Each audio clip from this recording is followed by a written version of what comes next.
For those of you joining us, welcome. The Danville Town Council meeting will begin shortly.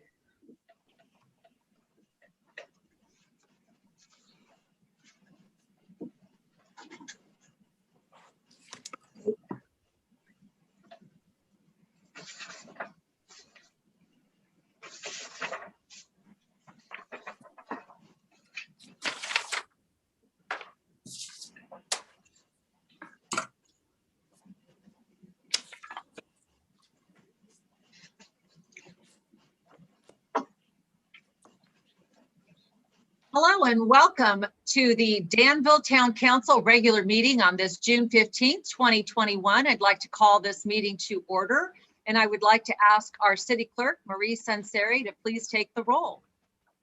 Yes. Councilmember Fong. Here. Councilmember Stepper. Here. Councilmember Storer. Here. Vice Mayor Arnerich. I see you. He's on mute. Yeah, here. Sorry, Kosh. Robert, Okay. thanks. And Mayor Morgan. I'm here. It's confirmed all council members are in attendance. Thank you so much for that. We'd like to go ahead and move on to announcements, which is item number 1.2. Marie, do we have any announcements? Yes, this meeting is being held by teleconference only on Zoom, and a recording of this meeting, as well as any written public comments, will be made available on the town website following the meeting. To provide live comments during the meeting, use the raise hand feature in Zoom. When the mayor opens up that item to public comment, raise your hand. Your name will be announced, and only your audio will be enabled. You're asked to state your name for the record and limit your comments to 3 minutes. And again, wait until the mayor has opened the item to public comment before raising your hand. Thank you. Thank you for that, Marie. We appreciate that. We'd like to go ahead and move on to the Pledge of Allegiance to the flag. And tonight we have a special guest with us from town staff, our Chief of Planning. We've got David Crompton. David, welcome. Thank you, Mayor Martin. Would you please join me in reciting the Pledge of Allegiance? I pledge allegiance to the flag of the United States of America and to the republic for which it stands, one nation, under God, indivisible, with liberty and justice for all. Thank you for that. We appreciate that, David. All right, we'll see you later on in the agenda. We're going to go ahead and move on to item number 3. Item number 3 is changes to the order of the agenda. I'd like to go to Joe Calabrigo. Are there any changes this evening? Yeah, thank you, Madam Mayor and Council. If the Council please, given some of the feedback that we've had preparatory to the meeting, item number 8.1, which is the informational staff report that discusses the status of expanded outdoor space for restaurant seating and so on. Should Council desire, you may want to move that up to follow your consent calendar immediately before item number 6. So if you want to make that motion, you can go ahead and do that. With that, there would be no further changes to the order of the agenda. So moved. All right, so I have a motion and I have a second. Roll call, please. Yes. Councilmember Fong. Aye. Councilmember Stepper. I see you. All right, yes. Councilmember Storer. Yes. Vice Mayor Arnerich. Yes. And Mayor Morgan. Yes. And that was approved unanimously to move item 8.1 to follow item 5.6. Working. Is it upside Okay, down? great. We'll go ahead and move on then item number 4, which is for the good of the town. The good of the town are items that are not on the agenda this evening. This is an opportunity for the public to address the town council once again on items or topics of interest that are not on the agenda this evening. However, a note that the town council cannot discuss or take any action on the topics that are brought up under the good of the town. And we may, though, refer it to a further for staff for further agendaizing the item or for further follow-up. If I can get those words out, we'll be fine. I would also like to go ahead and open that up right now to the general public. Once again, you will have 3 minutes to speak. Raise your hand if you'd like to speak. Marie Sanseri will then call on you. You'll see a timer in front of you. Make sure you limit your comments to those 3 minutes. If, like I said as well, if you have questions of the town council, please ask those questions, but we will not be able to respond to them, and we will let you know. If you can also email us if you have questions any further from there. So right now, is there anybody under the good of the town that would like to address the town council? I'd also like to mention that we did receive some emails, Marie, and by the close today at 11 o'clock this morning, which the town council has received or should have received by now and had the opportunity to review.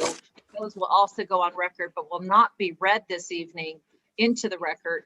So is there anybody that would like to speak for the good of the town from the general public? Yes, currently there are 3 hands raised. Okay. And the first speaker is Katie Mahan. Okay, Katie. Hi there. Can you guys hear me? Yes, Katie. Welcome. Thank you. My name is Katie Mann and I live in Danville. I want to thank everyone for being here tonight. And I am, just here again this week with the Justice for Tyrell Wilson and the organization that's supporting his family in Latimer Arboladas. And I'm just here to remind the town council and also just to remind the community that these men died in our community at the hands of one of our law enforcement officers. And I just, always want to be here to say that we're thinking about them and doing everything in our power to make sure that nothing like this will happen again.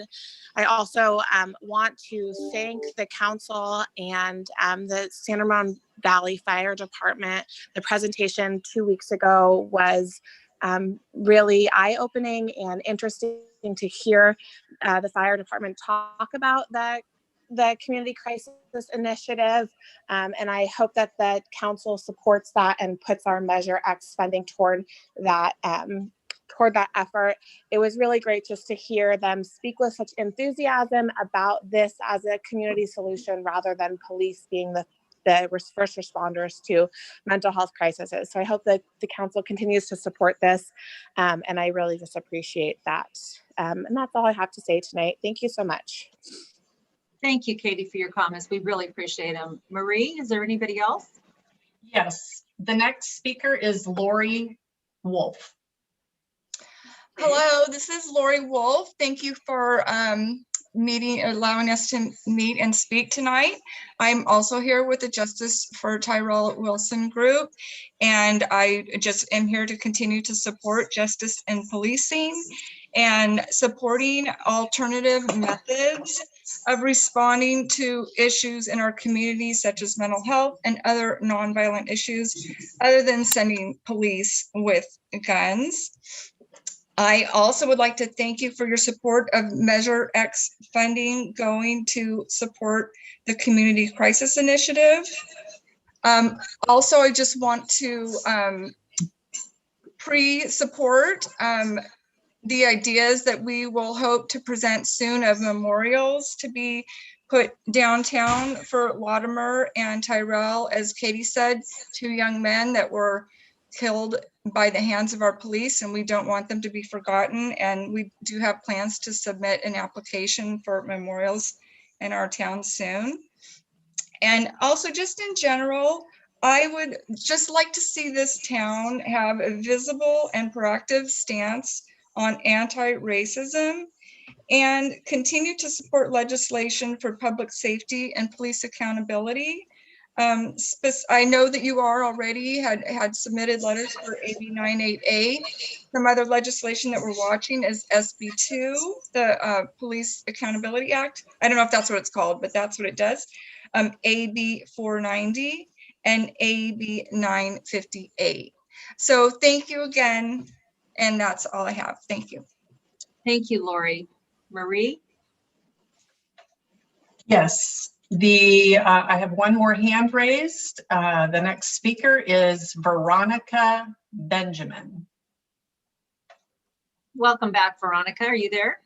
Yes, thank you, Madam Mayor and the Honorable Town Council. I'm again very appreciative that you do give us this time to express ourselves as community members and Danville residents.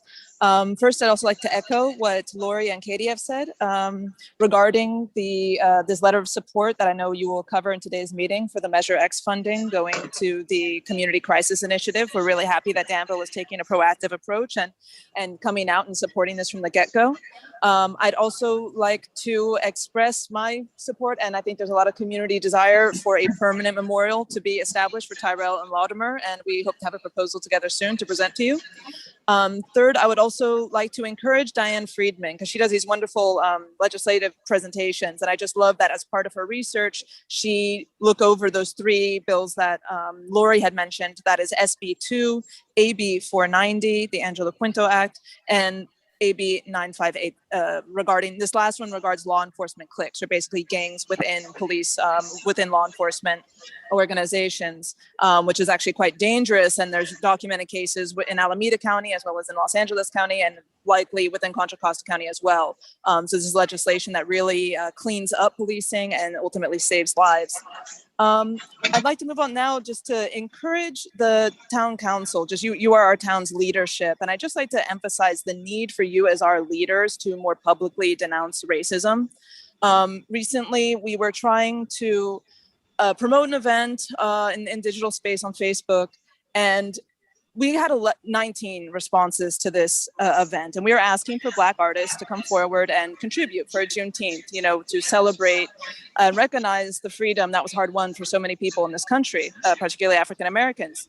And 11 of the 19 reactions to this post were people mocking us. These are people laughing at us, and even people expressing anger. The idea that we just want to support Black art in Danville. I just am telling you this. Now, internet trolls are well known, but these are community members. These are people that are my neighbors. And I have to think, are my neighbors willing to laugh at me just because I want to promote Black artists in our town? We might be small, but when you're a super minority, when you're 1.5% of the population of a given local, you need support. It's really hard to put yourself out there as any artist, but to think that you have people laughing at you just because you want to express, be proud of yourself as a Black artist, that is just really quite shameful. And again, I just wanted to bring this to the town council's attention, that this is one of the reasons why I'm asking you to more publicly denounce racism. I'm also bringing it up because I noticed, I'm very happy that you're supporting Pride Month, that we've raised the Pride flag in Danville. This is wonderful. But I went through your Facebook stream and I noticed you promote wildflowers, you promote Star Wars, you promote St. Patrick's Day, International Women's Day, even Groundhog's Day, but you don't promote African American History Month back in February. You don't mention a single Black community member, and I just find this quite problematic. Thank you for your time, and please consider our words. Thank you, Veronica. Marie? Those are all the requests we have to speak for the good of the town. Okay, so seeing that, we'll go ahead and close that portion of the agenda. We're going to bring it back to item number 5, which is our consent calendar. Consent calendars are items that are considered routine in nature and are usually taken upon by one action for items 5.1 through 5.6. Is there anybody from the council that wishes to remove an item for further discussion? All right, seeing none, I'd like to go ahead and bring it out and ask the public if there's anybody from the public that would like to remove an item 5.1 through 5.6 for further discussion. Marie, is there anybody? And I don't see anybody as well. So we'll go ahead and close the public portion of that and bring it back to the council for discussion or a motion, please. I make a I'd like motion to that we move. approve items 5.1 to 5.6 in the consent calendar. Okay, I have a motion and a second from Karen, I believe. Is that Right. correct? Thank you. Okay. Okay. So I have a first and a second, and we're going to do a roll call. Okay, Councilmember Fong, Aye. Councilmember Stepper, Yes. Councilmember Storer, Yes. Vice Mayor Arnerich, Yes. and Mayor Morgan. Yes. The consent calendar was approved unanimously. Okay. And we are right now going to go ahead and move directly into item number 8.1, which is our informational staff reports. Public comment is invited during this section as well. And I'd like to go ahead and turn this over once we go ahead and discuss the status of expanded outdoor space for restaurants, seating, outdoor personal services, and fitness uses. And we'll be turning that over to staff, starting with Mr. Calabrico. All right, well, thank you, Mayor Morgan and members of the Town Council. Apologies in advance because our extraordinary Economic Development Director, Jill Bergman, is enjoying herself in Yellowstone National Park this week. And so staff is going to have to, council is going to have to make do with some combination of myself and Mr. Ewing and Mr. Crompton tonight. You know, as I was preparing some notes for tonight, I also just want to take a step back because I think the council all appreciates this as many of our folks that are viewing the meeting do. But, you know, it's June the 15th of 2021 today. So 453 days after the state of California imposed a number of different health orders aimed at keeping us all safe, we have arrived at least the beginning of the light at the end of the tunnel. And so, you know, today we are all celebrating the ability of our businesses to be able to get back to some form of business as usual. I think that I would applaud them as I would the town for the concerted effort I think that we've all made to try to work through this together in a way that would help in some way to see our businesses through this. So very exciting for me to be here tonight and to be presenting part of this. So your staff report provides you a status report on the temporary land use permits that the town has issued to allow for outdoor seating and operations since a year ago, March. And as I said, as of today, the state's determined that our businesses and restaurants are allowed to return to 100% capacity. The governor, as we know, week before last, subsequently issued a letter that allows city, town councils to consider extending the use of expanded outdoor seating up to and including the end of this year to facilitate statewide recovery. So our staff report really attempts to lay out how these temporary use permits could be extended beyond the current sunset date, which as of right now is August the 1st. So just by way of background, you know, with the onset of the pandemic and all of the measures that were imposed to slow the spread of COVID, you know, these measures unfortunately severely limited or prohibited indoor activities for our businesses, including restaurants, retailers, personal service uses. I think Danville, following the state's lead, tried to act very quickly to declare a local state of emergency. And among other things, what that let us do was to suspend our zoning regulations so that we could allow some of our businesses to temporarily operate outdoors. So council authorized the staff to administratively issue these temporary use permits, which included the use of private or public property to expand outdoor restaurant seating, and in some instances, personal service uses, fitness studios, and so on. Some of the restaurants that lacked the space to be able to expand on site were authorized by council action to expand into adjacent public rights of way, creating what we now have all come to refer to as parklets. So we've issued a total of 56 of these temporary permits. They were granted at no cost to the businesses with the intent that they would remain active until the businesses were cleared to resume full operations. Structured to allow businesses to operate at up to 100% of their pre-pandemic capacity, depending on the amount of outdoor space that was available, these permits have been critical to the survival of a number of our businesses throughout the pandemic. I would hasten to add that given the speed with which some of these actions were taken, we've also had to work through our share of a variety of, we'll call them unintended consequences, somewhat on the fly. And these were things that were related to considerations like circulation, trash pickup, deliveries, customer access, loss of parking, and so on. I think you get the drift. We've cobbled together, I think, reasonable solutions that have been able to work on a temporary basis. Now, because of the way that the various health orders have changed, oftentimes with some frequency and without a whole lot of great advance notice, what the town has been doing is we've been extending these LUPs every 90 days. And so the most recent extension was granted through August 1. After that extension was granted, of course, the state determined that today was the day that all businesses could resume full pre-pandemic operations, meaning that as of today, our restaurants are once more allowed to operate indoors at 100% capacity for the first time in a long while. So even though the August 1 expiration date on the current permits is after June the 15th, I think that our initial thought was that businesses would have between June the 15th and August 1st to transition back to normal operations.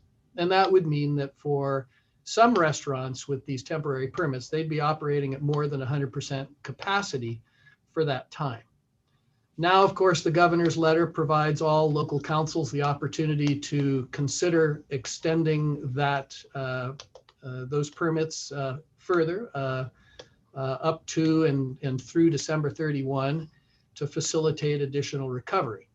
So process-wise, if the council wants to see these temporary LUPs continue for the expanded outdoor dining, then council action will be required to amend the zoning ordinance to allow that to occur. And our city attorney momentarily is going to talk about how this process could work based upon council's direction. Before I do that, though, I want to take just a minute to clarify temporary versus permanent.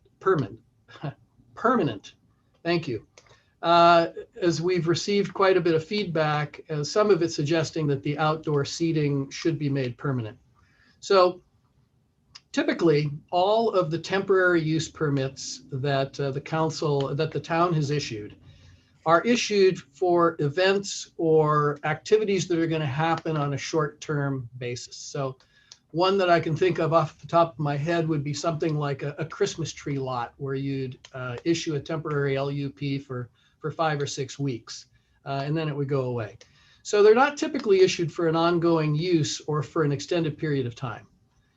But operating under the declared state of emergency, the town has essentially been able to suspend the rules so that we can assist our businesses.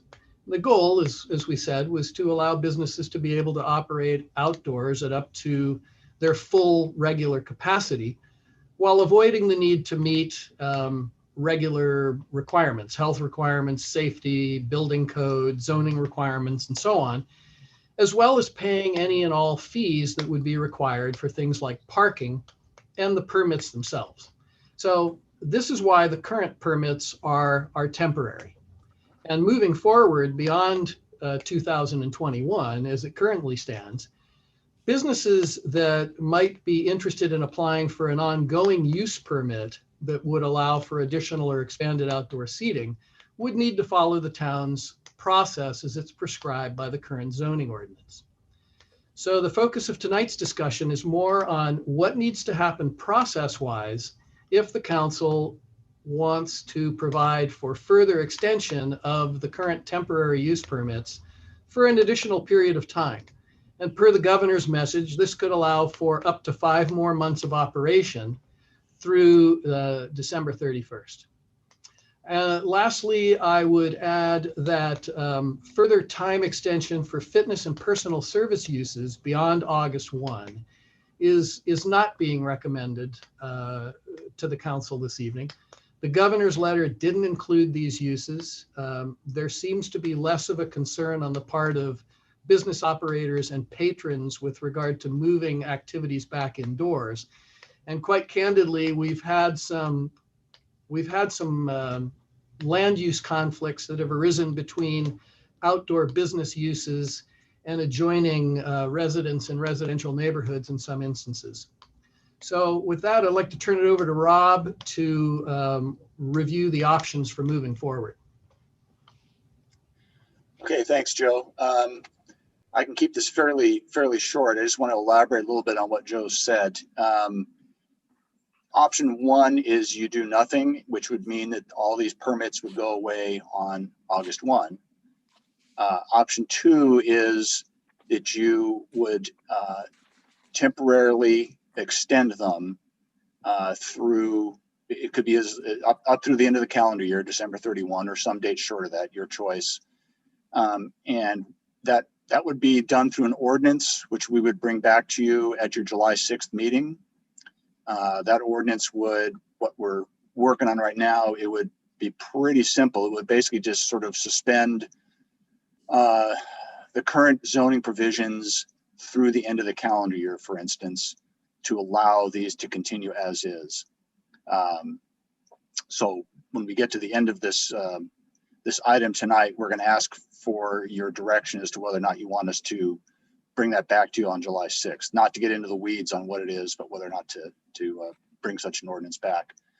And then the third choice, as Joe's indicated, is there has been some community sentiment to make at least some of this outdoor seating permanent.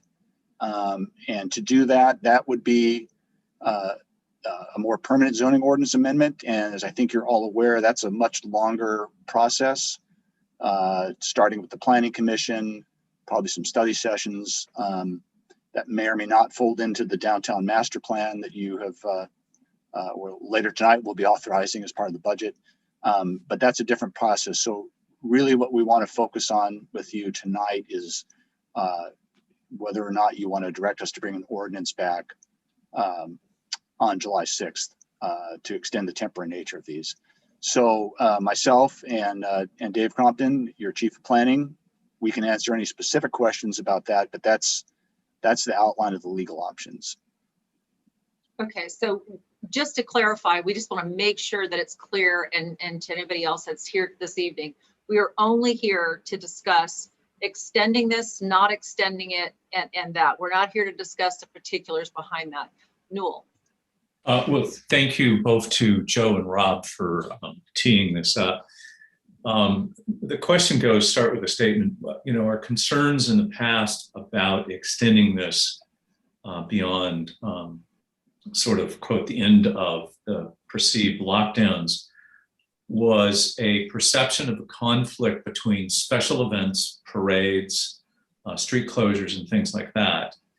And I understand in the past 10 days, and just want to talk about, make sure that it's clear, that we believe we found solutions to allow, if the parklets that are on the streets, we have 7 of those on Harts, that in fact we could still work a way around getting fire, emergency rescue, PD, and the event organizers to modify their events safely enough to be able to coexist and have those at the same time.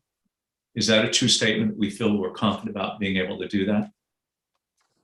Well, I think it's the best viable option that we have available to us. So I'm going to go ahead and say yes.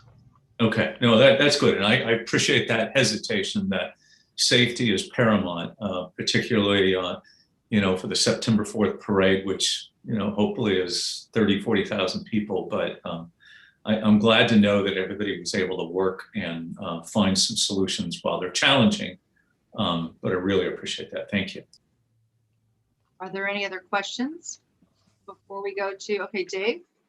Yeah, just for clarification, Joe, that if we do consider or do support proceeding forward with an extension of the date, that there's a very specific operational criteria that you want to have addressed and mitigated that really addresses or deals with operational challenges that you're currently having to face today.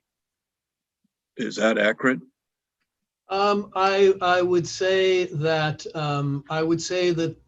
that there are some of those, Councilmember Fong, and to refer back to what the mayor indicated previously, I think our thought process is that it would be appropriate perhaps to have a more extensive discussion about that on July the 6th when we bring the ordinance back that would enable you to provide for this extension. Perfect. Okay, thank you. And then finally, if I can just add on to that real quickly. The temporary use permits that planning has been issuing, they do have conditions on there, so certain things they're supposed to do. So yeah, I think you can anticipate that anything we would bring forward to you would contain at some, if not all of those. Sure, and I get it. I mean, we've got to have all the handshakes in place, and everyone's got to be aligned and not just supportive, but comply with what's going to be required within the ordinance, whether it's the town or the businesses out there. My only final comment is I'm anxious to listen to the comments from the public, and any further thoughts I'm going to reserve at this time. Okay, thank you. I'm going to go ahead and move to Karen. All right, I'll have comments later as well, but I think the most important thing that I've been concerned with is that we hear from our business community before we make anything of such a strong import as continuing, not continuing, the parking, the permits, the events, etc. And so those, to me, are policy and council decisions, and that's what you're hearing here tonight. And so I'm very pleased that it's here in this forum, and it'll come back on the 6th, where people have an opportunity to go beyond all the things. I mean, nobody articulates things better than Joe. He really put it into a very efficient format tonight to say what had happened, what happens on the 1st. But that's only a piece of this equation for the businesses and the community, because I don't want to forget the community, because I've heard so many people in my own neighborhood and what they think of these parklets and how much they're using them actually. So I think this is a really critical part, is that we always go out and look for information from the business community and the community when we're doing something that I can't even tell you how much I think the impact of this is, because in 2010, when I was mayor, I went and did a personal, so not scientific, I guess, survey of 93 businesses within 1 block of the Veterans Building on all sides. And from that, I put together, with Jill's help, something that we, kind of targeted that as local businesses to go and see. But as I went and saw those people, I would have these business people kind of semi-attack us for the fact that there was so not enough street traffic downtown. And so to put that in perspective forward here now, this is far from that time period, that we've had that for a long time. And now I'm hearing such exciting information. When you're downtown, there's so many people in the street. Now, we don't want them all in the street permanently, so that's why we're here discussing this.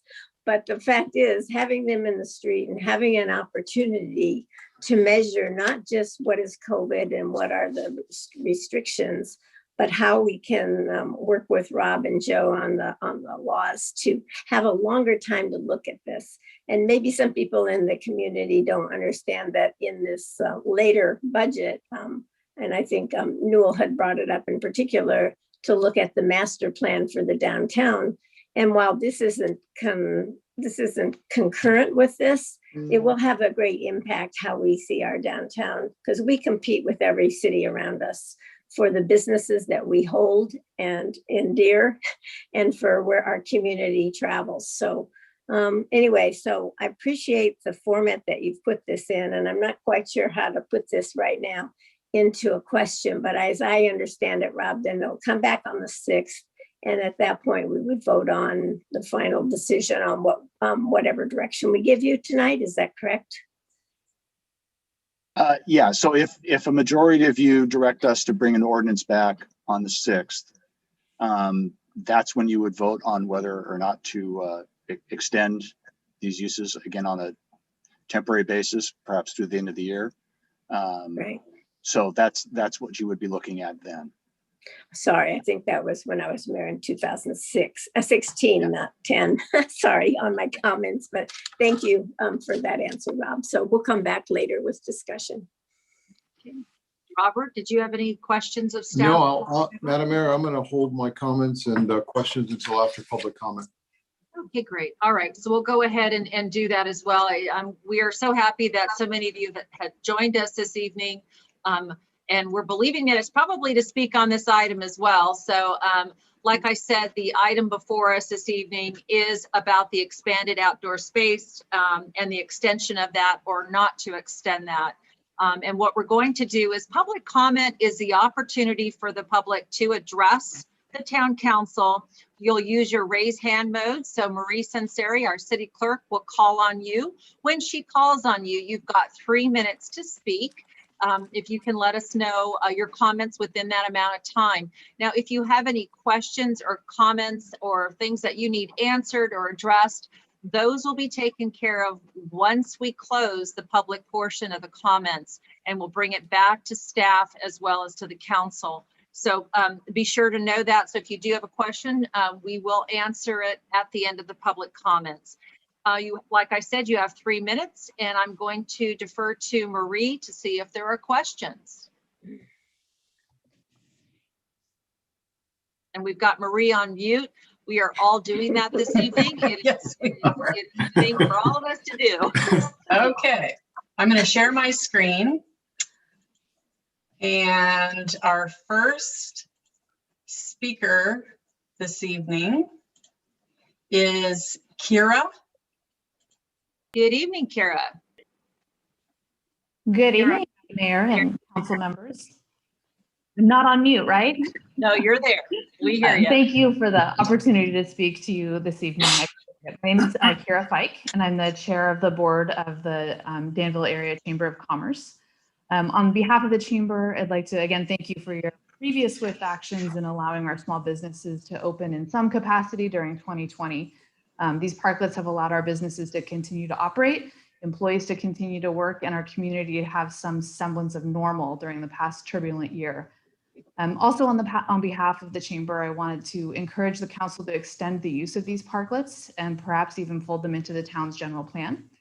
Now that our restaurants can again operate at 100% indoors, the additional outdoor seating will provide an opportunity for restaurants to regain some of that loss that was incurred during 2020 and the first part of 2021, and perhaps even provide the opportunity to hire additional local employees.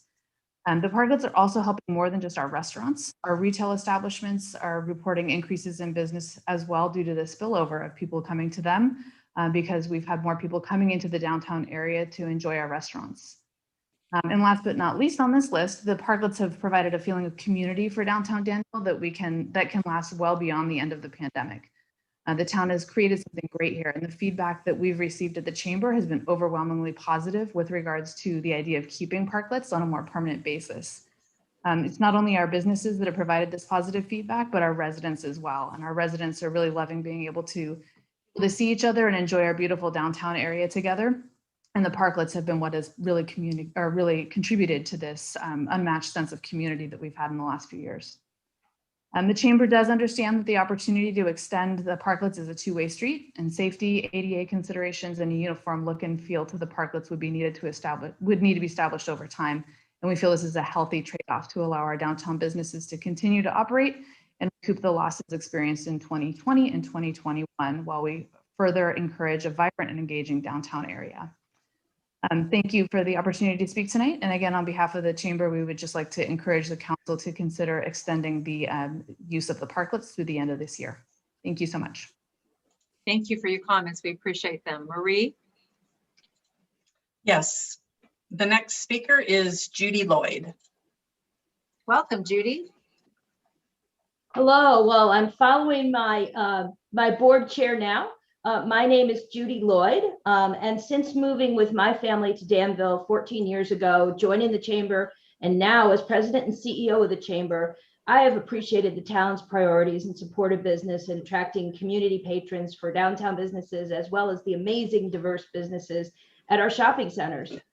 One unintended consequence of the pandemic is the chance now to rethink how to meet this goal. Look at how far we've come in just a year.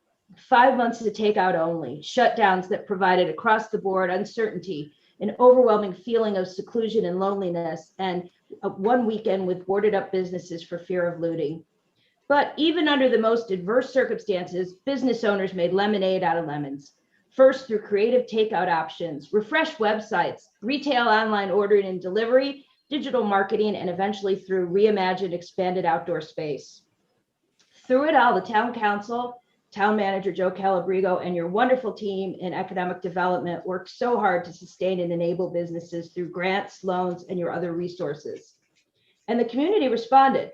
They invited their family, friends, and neighbors from other communities to visit and enjoy Danville, and they keep coming back. Though we see a thriving downtown now, it's important to remember that for many weeks and months, businesses were closed. Many are not caught up paying their rent with months in arrears. Many paid their workers to stay even after their paycheck protection program funding was exhausted. Some will still be paying back their SBA EIDL loans into 2022 and beyond. The pandemic also finds businesses dealing with worker shortages, increased labor costs, and the unpredictability of summer as residents travel more freely around the country. While we know that temporary land use permits and outdoor structures won't last forever, businesses in our community have enjoyed this sense of camaraderie. Some, including our vulnerable seniors, might not even be ready to go back indoors quite yet. The Danville Area Chamber supports extending the temporary land use permits throughout the fall. Let's give businesses a chance to adequately recover and the certainty they need to make good business decisions. Whatever time frame the council decides on must consider the fact that the one thing our businesses need right now is certainty. We support and look forward to working with you on long-term planning to allow for an extended outdoor uses safely and predictably as part of your downtown master plan and your general plan. Make no mistake about it, the decision you make tonight is not just about outdoor seating.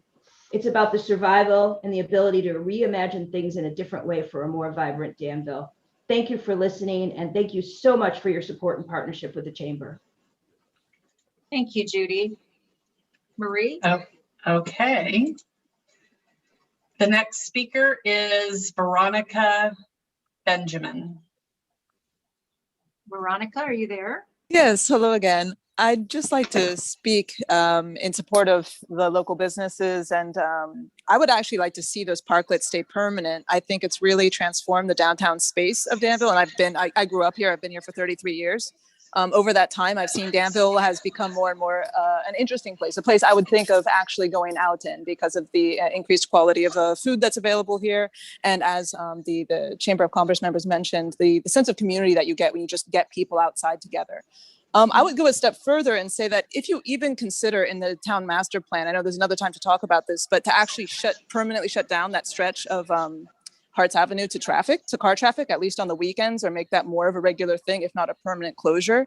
I think that would be a way for the town to promote itself as a walkable city, and that would perhaps even increase tourism or make it a bit of an attraction to differentiate ourselves from San Ramon, from Walnut Creek, from other areas where you could come and enjoy yourself. Because also we have this beautiful view of the Las Trampas Range, which is quite often visible from those spaces along Harts Avenue that restaurants could further take advantage of. So yeah, I'd just like to commend the town with how they've dealt with the pandemic and kind of found this silver lining and this opportunity to make our town even more attractive. Thank you. Thank you, Veronica. Marie? Yes, the next speaker is Kiva Dodd. Hello, Kiva, are you there? I am here. Hello, Kiva. Thank you, all of you, for your tireless efforts to keep our local economy going during the course of COVID-19 pandemic, from last March to date. You've provided grants, opening up parklets for dining, street signs, social media to support local business, and have made a great impact ensuring what may have been a total and complete economic disaster. Our community, for the first time since I can remember, is supporting local. They're dining, they're shopping, they're walking, they're socializing. It's a pretty wonderful thing to see on a daily basis. There's not a day that passes that my customers comment on how wonderful it is to be downtown and how lively our downtown has become. I hear very, very few negative remarks about outdoor dining and even fewer about the parklets. I would say, yes, City Council, you have built it and they have come. And so I have to question why you would consider reversing all the time, money, and energy you've spent to unwind this good fortune that we've stemmed from such a difficult period. It only makes sense to take this foundation and use it as a platform to fine-tune and improve what has been established. If you take the opportunity to listen to your downtown businesses and the residents of our community who are taking advantage of our downtown, you may discover how these changes are making a dynamic impact for restaurants, retailers, and services, all who are making up for great losses from 2020 and as well as 2021. With the lifting of restrictions, I caution you to believe any of us are back to normal yet, and most are not ready to dine indoors for some time. At the very least, I urge you to keep the restaurant parklets up until the end of the year, as encouraged by our Governor, Gavin Newsom. Furthermore, I would encourage you to consider these parklets as a part of your downtown master plan. Robert Gibbs, ASLA, has advised over 500 urban centers and is a charter member of Congress for the new urbanism states. He says, the key is to implement modern traffic calming measures, an attractive public realm, and realistic codes to enable walkability and cross-shopping. We have the beginnings of what could become everything you have been working towards over these many years, and to strive to keep Danville as a thriving live local community. I urge you to keep the parklets intact as you develop ways to make a few of them more aesthetically pleasing and regulated for safety. Thank you. Thank you, Kiva. We appreciate your comments. Marie? Yes, the next speaker is Turner Stanton. Good evening, Marie. Welcome, Turner. Good evening, Madam Mayor. Great to see you, Town Council, town staff, and all of you on the phone line with us as well. Great to be here with you. One thing, just before I start, I just want to mention how great of a day today is. I mean, to think of what we've all been through, and today, June 15th, 2021, California has officially reopened from COVID. So a lot to celebrate. And I think it's just fitting for this time, for today to reopen as we have this discussion, because we're now looking at what's possible for Danville in the future, as opposed to the current state of disaster preparedness and current mitigation measures. So I'm very excited for the opportunity.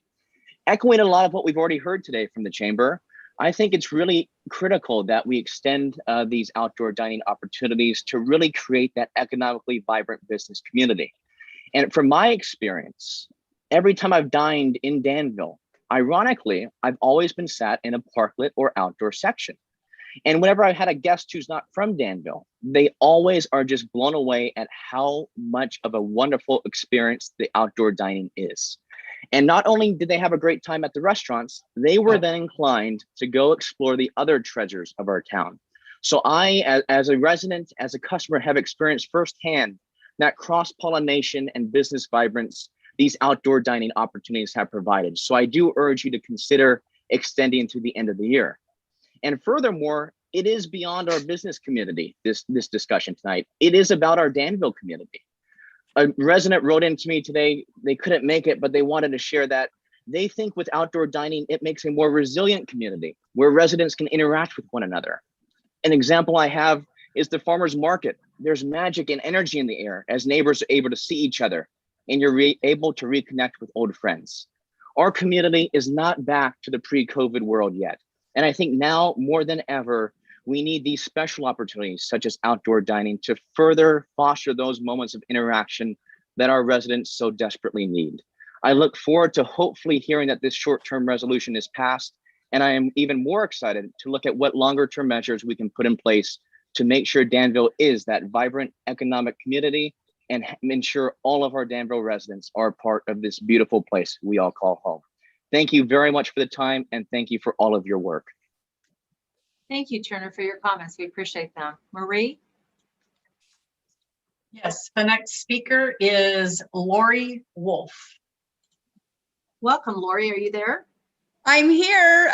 Thank you so much again. And as you may remember, I came here for one issue, but I decided to raise my hand for this issue too, because I am just thrilled to hear that business owners and consumers like me alike are really enjoying this outdoor seating at restaurants and would like to see it continue. And if possible, even incorporate it into a long-term permanent plan. It's very charming. It's European-like. It just really makes for a very nice downtown experience. So just weighing in on that. Thank you so much. Thank you, Lori. Marie?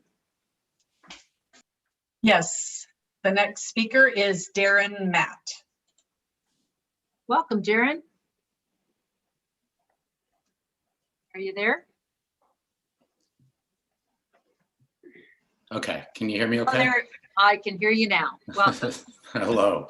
Does that take my 3 minutes? First, I'd like to thank Town Council and all of town staff for your leadership over these past 15 months. Your initiative and dedication have helped ensure our businesses and community emerge from this pandemic as strong as possible. Now, with the official reopening of California, we have an opportunity to build on these successes.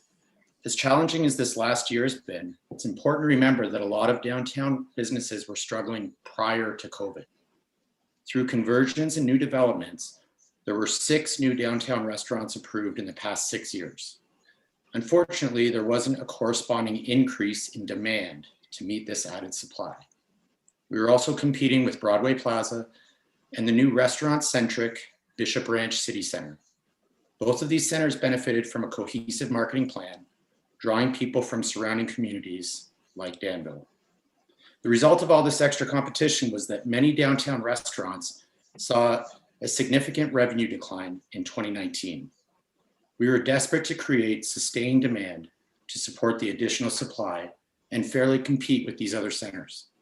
The outlook was similar for downtown retailers, as evidenced in the empty storefronts. For all the challenges COVID presented, the ability to expand outdoor seating was a welcome opportunity. Town Council and staff acted quickly to ensure when outdoor seating was permitted in June 2020, that our restaurants would be fully prepared.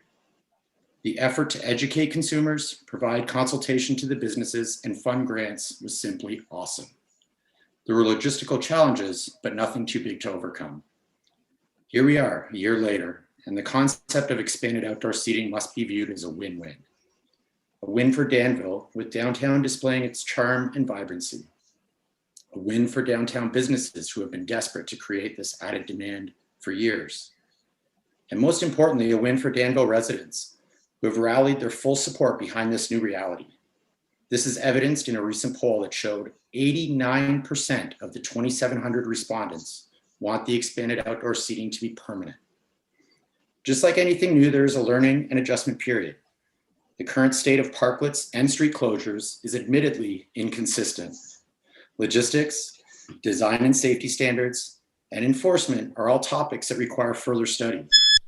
But while some details require further attention, the concept of expanded outdoor seating has been proven. I ask that you keep the expanded outdoor seating in place through the end of this year, while also looking into the feasibility of making permanent changes.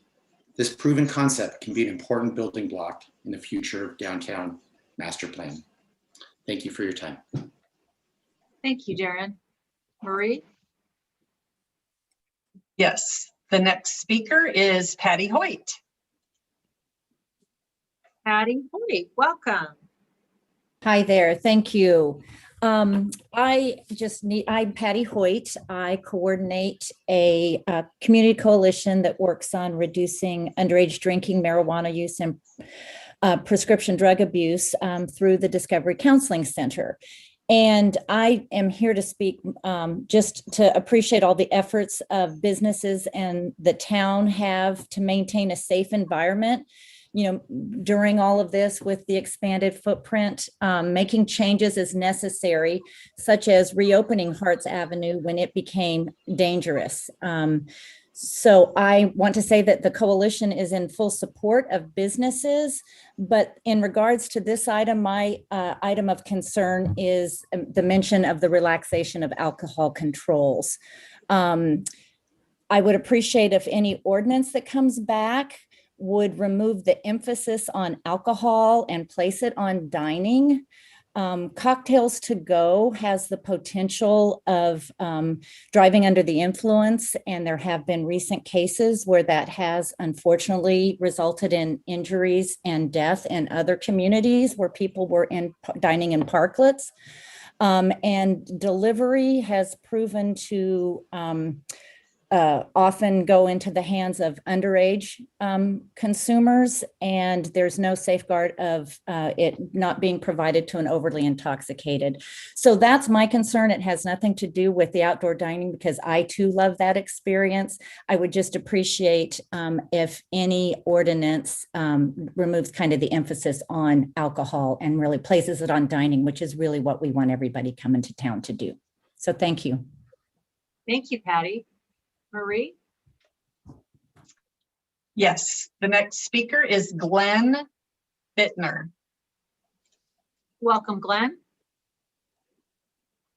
Sorry about that. Unmuted. Thank you, council, for taking this opportunity. I don't have anything written down like some people have, which I think is great. Just listening and I made a couple notes. For the last couple of days, I've been walking around downtown, handing out a flyer for our event with Paige Meyer on Friday, 9 a.m. Village Theater, talked about how the fire district works with local businesses. Sorry for the plug. You know, I probably handed out 50, 60 flyers. I was pulled aside by maybe 20 people, some business owners, some citizens, and like everyone has said, they were all positive parklets. You know, they wanted them to be permanent. They wanted to go through the end of December. I didn't hear one person, whether it was a restaurant or a different kind of retail business or someone who lives in the community, have anything bad to say. So, you know, just my feel. Obviously, it's not scientific. The other thing that really struck me was that we're talking about, you know, we're fighting against Walnut Creek and San Ramon for those dining people. It feels to me like the parklets in Danville feel like they should be there. I know you drive around downtown Walnut Creek, those parklets kind of feel forced on some level. It doesn't feel community wise, where the ones in Danville, it feels like they were always supposed to be there. So just my 2 cents. Thank you guys so much for taking the time to listen to the feedback on this issue. I know there's a lot of feelings on both sides. Thank you. Thank you, Glenn. Thank you. Marie? Yes, the next speaker is identified as Dave. Dave, can we get your last name as well? Dave, are you there? Dave? Unmute. Are you muted, Dave? Yeah, I'm here now. Can you hear me now? I can hear me? you. What's your last name, Dave? It only says Dave. Oh, Dave Homer from Pete's Brass Rail and Danville. Dave, hi there. Hey, thank you for listening to Danville speak. I just have a couple points I'd like to make that most of the information I wanted to convey was in the emails I've sent you over the last couple weeks. But the first thing I wanted to point out is there's been a lot of discussion tonight about the significance of the parklets. And I want to come back to something I think it was Joe said, is that of the 56 TLUPs that are been permitted so far, only 7 of them are actual parklets on Harts Avenue. So the impact of these temporary accommodations is much broader than just what we see walking down Harts Avenue. There are 49 other permits that affect different parts of the town, different patios, things that might not be so obvious. I just want to make sure that we don't get stuck on the obvious parklets, but because those speak for themselves. But it's the benefits that go behind the scenes that I want to point out. But beyond that, I wanted to emphasize the fact that today is a big day and we call it the big reopening. But today, even though it's a reopening, it's not a recovery. It's, as Joe said, it's just the beginning to see the light at the end of the tunnel. We are nowhere close to being recovered. And what we need for that is time. And to illustrate how I think I view it, is sort of the whole concept of the fact that tonight, this meeting, even though California is wide open, this meeting is being held online right now. I'm sorry, I thought someone was interrupting me. This meeting itself is online instead of being in person. Why isn't it in person? Because it takes time to plan the logistics. We knew weeks ago that the parade could be on July 4th, but the reopening officially wasn't going to be until June 15th. Well, we need time to plan that parade. So the parade has been postponed by 3 months. All I ask is that you understand that from my perspective and many of the businesses in Danville, it's the time to be able to plan and transition that's so critical. And as a business owner, I look at it and see that the data that I'm going to collect in the next 3, 4, 5 months, that's going to be the information that's going to help me be able to create a viable business plan moving on in the long term. So that's all I had to say, but I thank you for you guys listening. Dave, thank you so much for your comments. Marie? Yes, we have one more hand raised at this point, Brian Walker. Brian, are you there? I am here. Great. Welcome, Brian. Thank you. I'm clearly in the distinct minority by listening to all the previous speakers. I have a grave concern about the parklets. The parklets are in the street that used to be. I personally will not sit in a parklet because I don't want to be hit by a car. This has happened in more than one city around the Bay Area. So my concern is safety. The dining establishments we've been talking about all had outside dining seating available to them before. So I encourage the council to consider the safety of parklets that are basically what they say. You're parking in the street and now dining in the street, and you have cars coming by that a minor distraction and somebody will be seriously injured or worse. Thank you. Thank you, Brian. I appreciate your comments. Marie? Anybody else raise their hand? I want to make sure that I'm not missing anybody. There are no other hands raised to speak on this item at this point, no. Okay, so we can go back to full screen. And then I wanted to mention that if you don't raise your hand right now, we will automatically close the public session is what I'm doing right now, which means that we will not go back to the public. So if you do have any questions, please feel free to raise your hand right now, calling once, twice, and that's it. The public portion is closed right now. And we're going to go ahead and bring it back to the council and staff as well to possibly answer any of the questions. I see that Newell and Robert both have their hand up, but I was wondering if it's possible to address some of the questions that were brought up by the public as well. One of them was brought up was in reference to ABC and their permits to allow the parklets for people to serve outside the alcohol. Can we briefly talk about that, because we are extending this and we're not going into the weeds as we mentioned before. So Sure, I'll take a stab at that. So yeah, the one thing that the governor actually did, we've mentioned the letter that he put out encouraging cities and counties to look at extending outdoor dining, but that was only a suggestion. He has no authority to do that. The one thing he did have authority to do was through executive order. He extended through December 31st the current ABC relaxation of rules that allow for liquor licenses, alcohol licenses to be expanded into these outdoor areas where they previously would not have been. They also have extended, at least through the end of the calendar year, the cocktails to go. There's a bill pending in the legislature which would potentially make some of this stuff permanent. But as of now, what the governor's done is extended that. So anybody who has an ABC license and has a use permit from a city or county to operate outdoors, they automatically have the right to extend that out to their area. So I think that answers the question you had. I think it does. The other question that was brought up was the safety concerns that were brought up. Have we had any issues with any cars or safety issues with the current parklet situation? Rob or Joe? I'm busy finding the mute button. So, Madam Mayor, to my knowledge, based on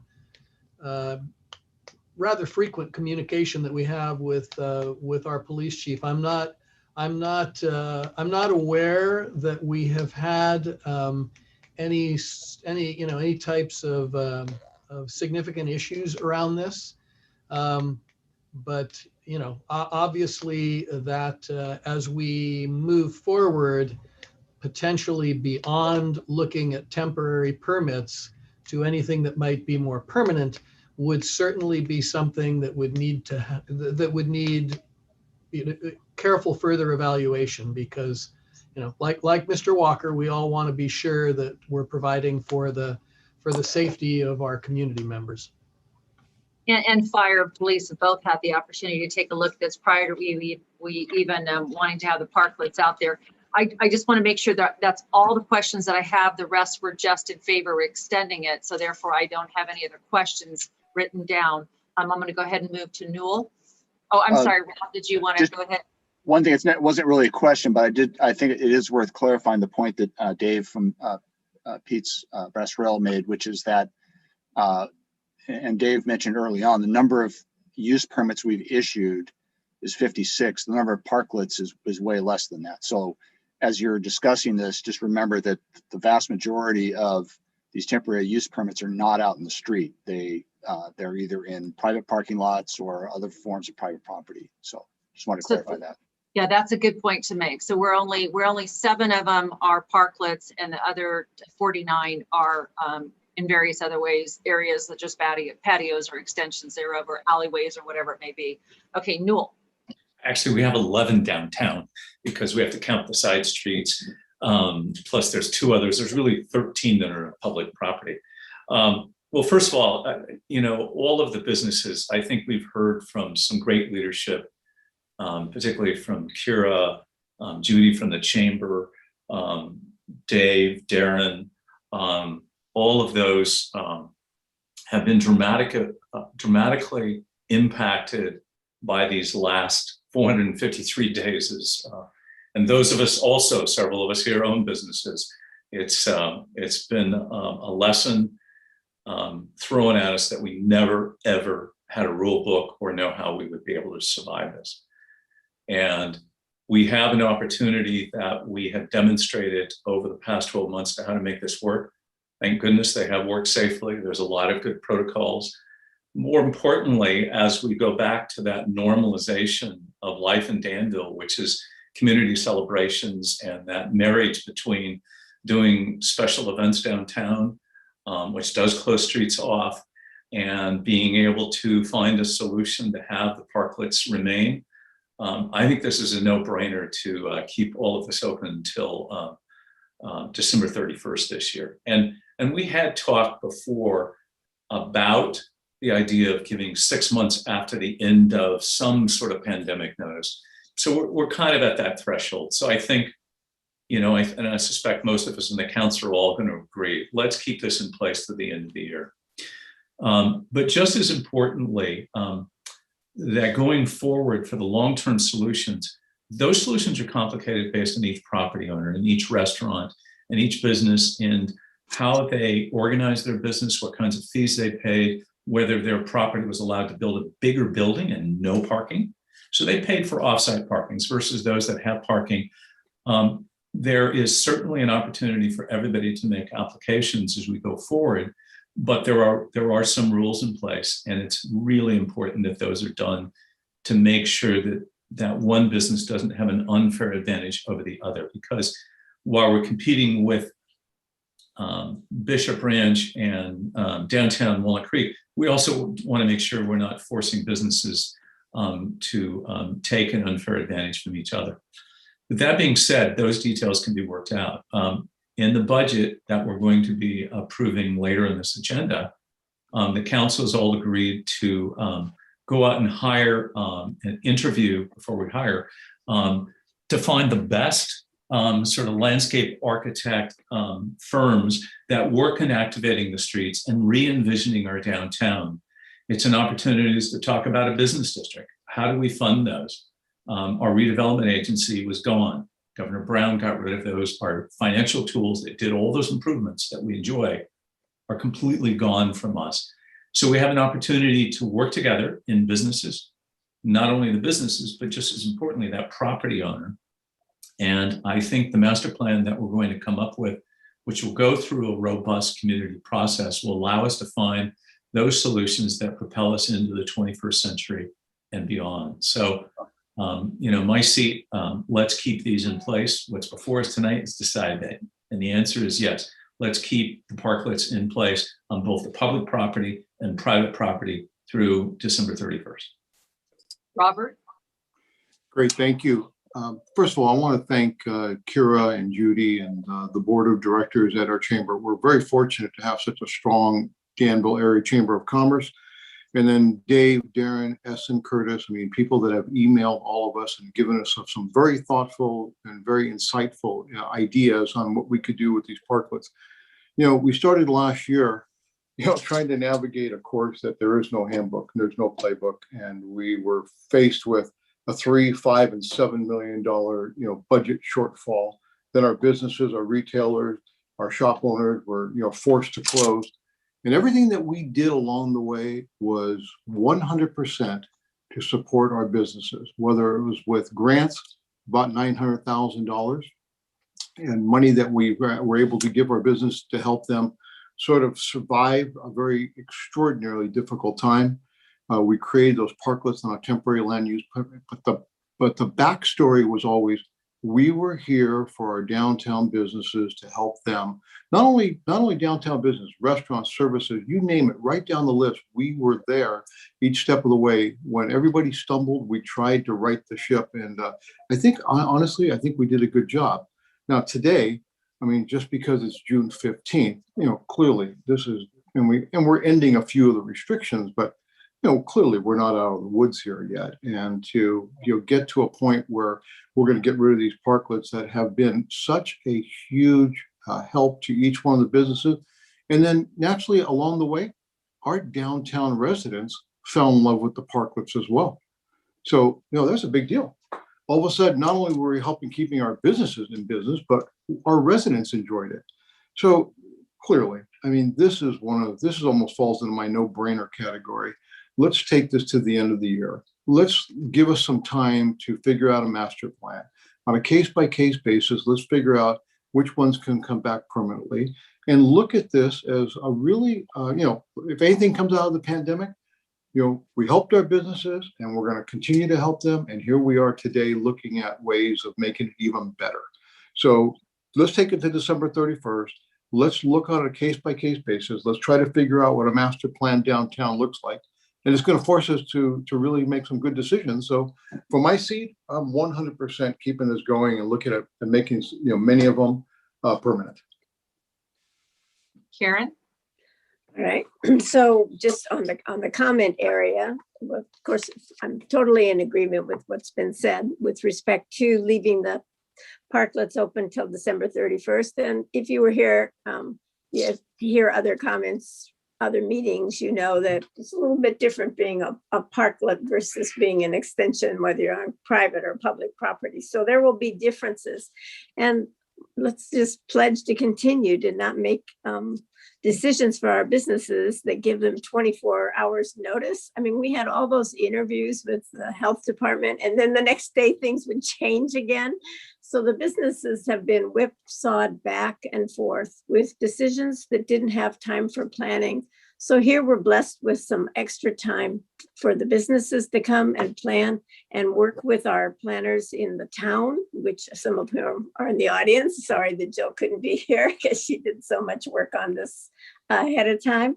But time for these businesses that are listening here or who have been engaged in those polls, who want to make some kind of longer term decision, they can go and talk to the town before they make what those designs should look like. Get the expertise from the town first. And so I'm hoping we're giving you that, because I know you were never given that from the other, what that was that we stopped having the blueprint for the, what I call emergency economy. I know it was safer economy, but I thought of it as the emergency economy for our businesses. So I think the town will be here for you for all those decisions. I mean, remember, this is a town that didn't even want an A-frame up for 10 years.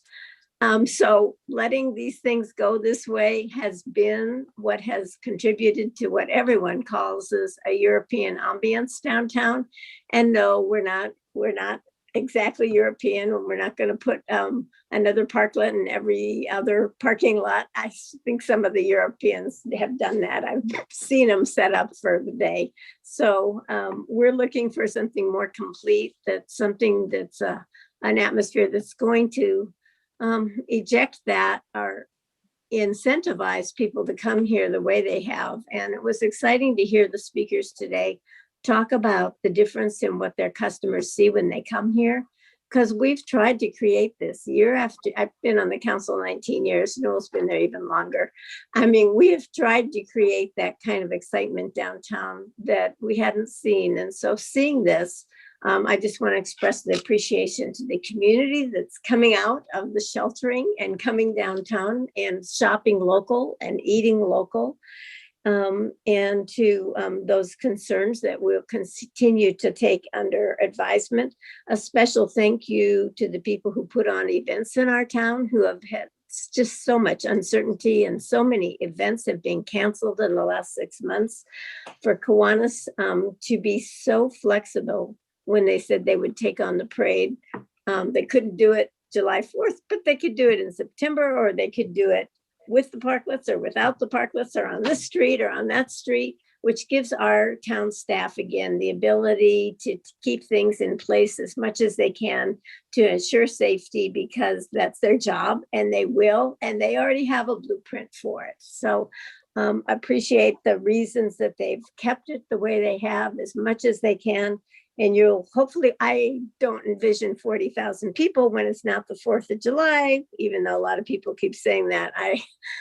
We're not taking bets on that. What we are is taking bets that an event, for those that stay in town for Labor Day, will be exciting way to bring the community together. Maybe even a culmination to this being an opening, and yet it's not a good planning device. So our planning device can start tomorrow for those that want to see some extension on what they have. If it's not tomorrow, Joe will clarify that when people can start to come in and talk about what they can do to keep or not keep their parklets in place. So kudos to a lot of people. I think that I didn't see Darren's actual poll till today, late this afternoon, 2,900. I mean, we used to just have amazement if we got a poll that had 300. Then we had one that had 900, and this has 2,900.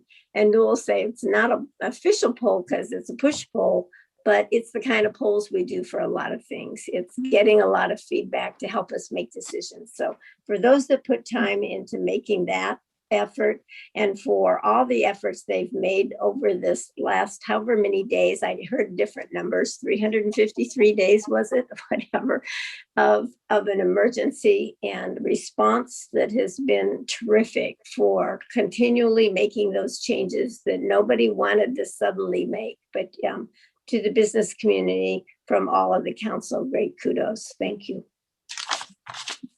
Okay, so I wanted to kind of bring it back a little bit here and go back into the question and comment area. So first of all, this was all brought on by an emergency order. And what it does is it gives us all the opportunity to take a step back, something that we probably would have never done, which is to put parklets and issue permits for people to put outdoor dining and everything else. So it's given us the opportunity as a council and as staff to reflect on what we can do to help our businesses. When we found out that the June 15th date was coming, the first thing we thought of was to give our businesses till August 1st to figure out exactly what they needed to do to get permits and or to apply for them and to remove their current situation, which would be the parklets. When we found out again that the governor was willing to extend it to the end of the year, we all took that opportunity as well to say, well, let's rethink the August 1st date. So the council, as well as staff, as business owners know, we have always been there to make sure that the success of our business community is there and that it's viable. I understand the direction that we're taking here. I understand there's a lot of logistics behind this. Tonight, we're only here to discuss whether or not we're going to extend it or not.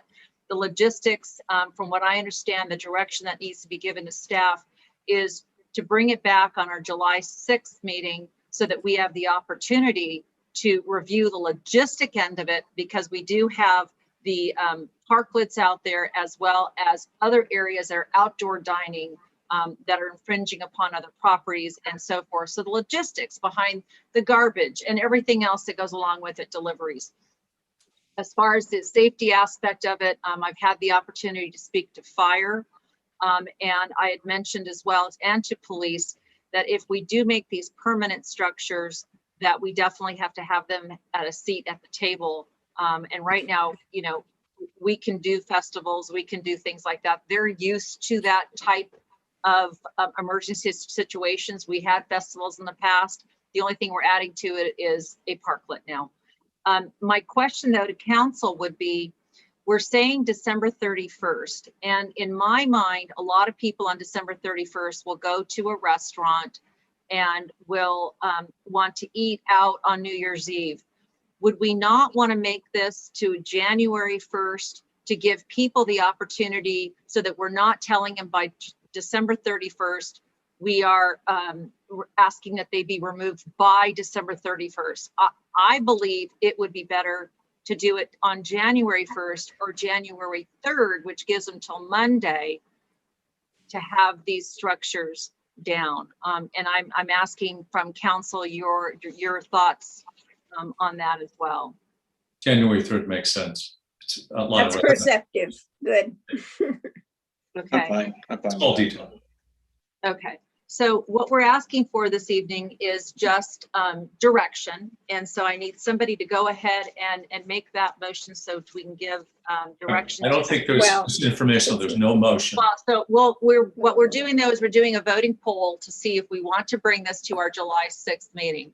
So what I'll do then is I will ask Marie to poll the council to see if we're all in favor of bringing it back. First of all, to extend it, and second of all, to bring it back to our July 6th to work out the details. And to extend it, as you suggested, to January 3rd. Yeah, and I don't have a calendar in front of me, so if that were a week, that wouldn't bother me, whatever they bring back. It's a Monday. Yeah. It's yeah, but they have vacation, they have all their personnel, all the people out there working on the New Year's Eve. So whatever that needed to be for a couple of days, I wouldn't have trouble if that date changed a little bit. So we have two people that I haven't heard from yet, and that's Dave Fong and Robert Storr. So I got Dave waving his hand at me, and I'm going to go ahead and call on Dave. Yeah. I apologize for that. Well, first, I don't have a problem extending the date to whatever we all agree to. The one thing that I would like to comment on is what was shared earlier, which are the operational challenges. And that also includes safety, as well as Mr. Walker has commented on.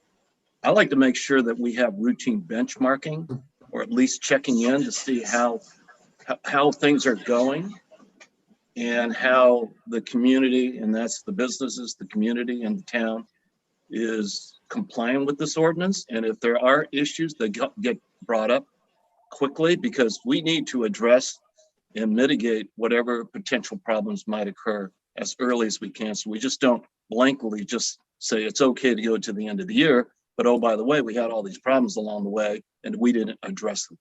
So I don't know if that's something that that Joe would just include as part of his draft that would be presented to us, on the 6th or what. So just to clarify once again, we're only giving direction right now for the extension. When we come back on July 6th, all those details will be put into that ordinance. Am I correct, Rob? Yeah, but we said it earlier that all of the use permits right now have conditions of approval in them. We've identified some that we might want to add. So we're not going to get into the weeds in those tonight, but yes, the ordinance will include some provisions on that. Yeah, and again, I get it. My only comment here is hey, we're all in it together. And as these stipulations are identified, it's so important to get a smaller group together between the business, the community, and the town to figure out how to work through whatever those resolutions need to be. But I worry a little bit that we just blankly assign a date and not have proper check-ins to make sure that we're all, on the same page. We'll make sure we address that then on the July 6th meeting so that does not happen. Robert?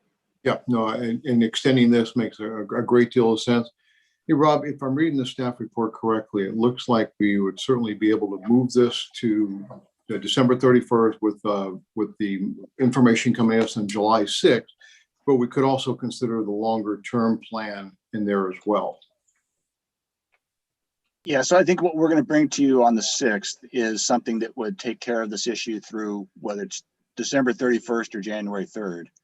I think I'll defer to Joe on this, but I think if you want to do something more permanent, we're going to have to bring that back to you separately. That again, Just process wise, that's a zoning amendment that has to go through planning commission, not just to you. There would be issues broader than what we're talking about. You know, are you permanently going to give up parking and lieu fees? There's a whole host of things that it's pretty easy to temporarily suspend those for a period of a few months, but whether or not you want to permanently get rid of them, and as the vice mayor raised, you raised some equity questions potentially. That's a longer term, more complex discussion. Agreed. So tonight we're just moving this forward to January 3rd, which is a Monday. Perfect. And let's let our planning team come back and get our outside planner on board to help us vision, get the chamber involved, everybody involved to look at what that future looks like, make it in and the business owners, get the Right, business owners involved. and property. Right, property owners, business owners as well. So, and hear what's going on. Robert, did you have any more questions? Yeah, maybe we could even include lighting the downtown in this conversation one day too. Who knows? Oh, let's add something that's not on the agenda. All right I'll just then, throw that out Marie. there.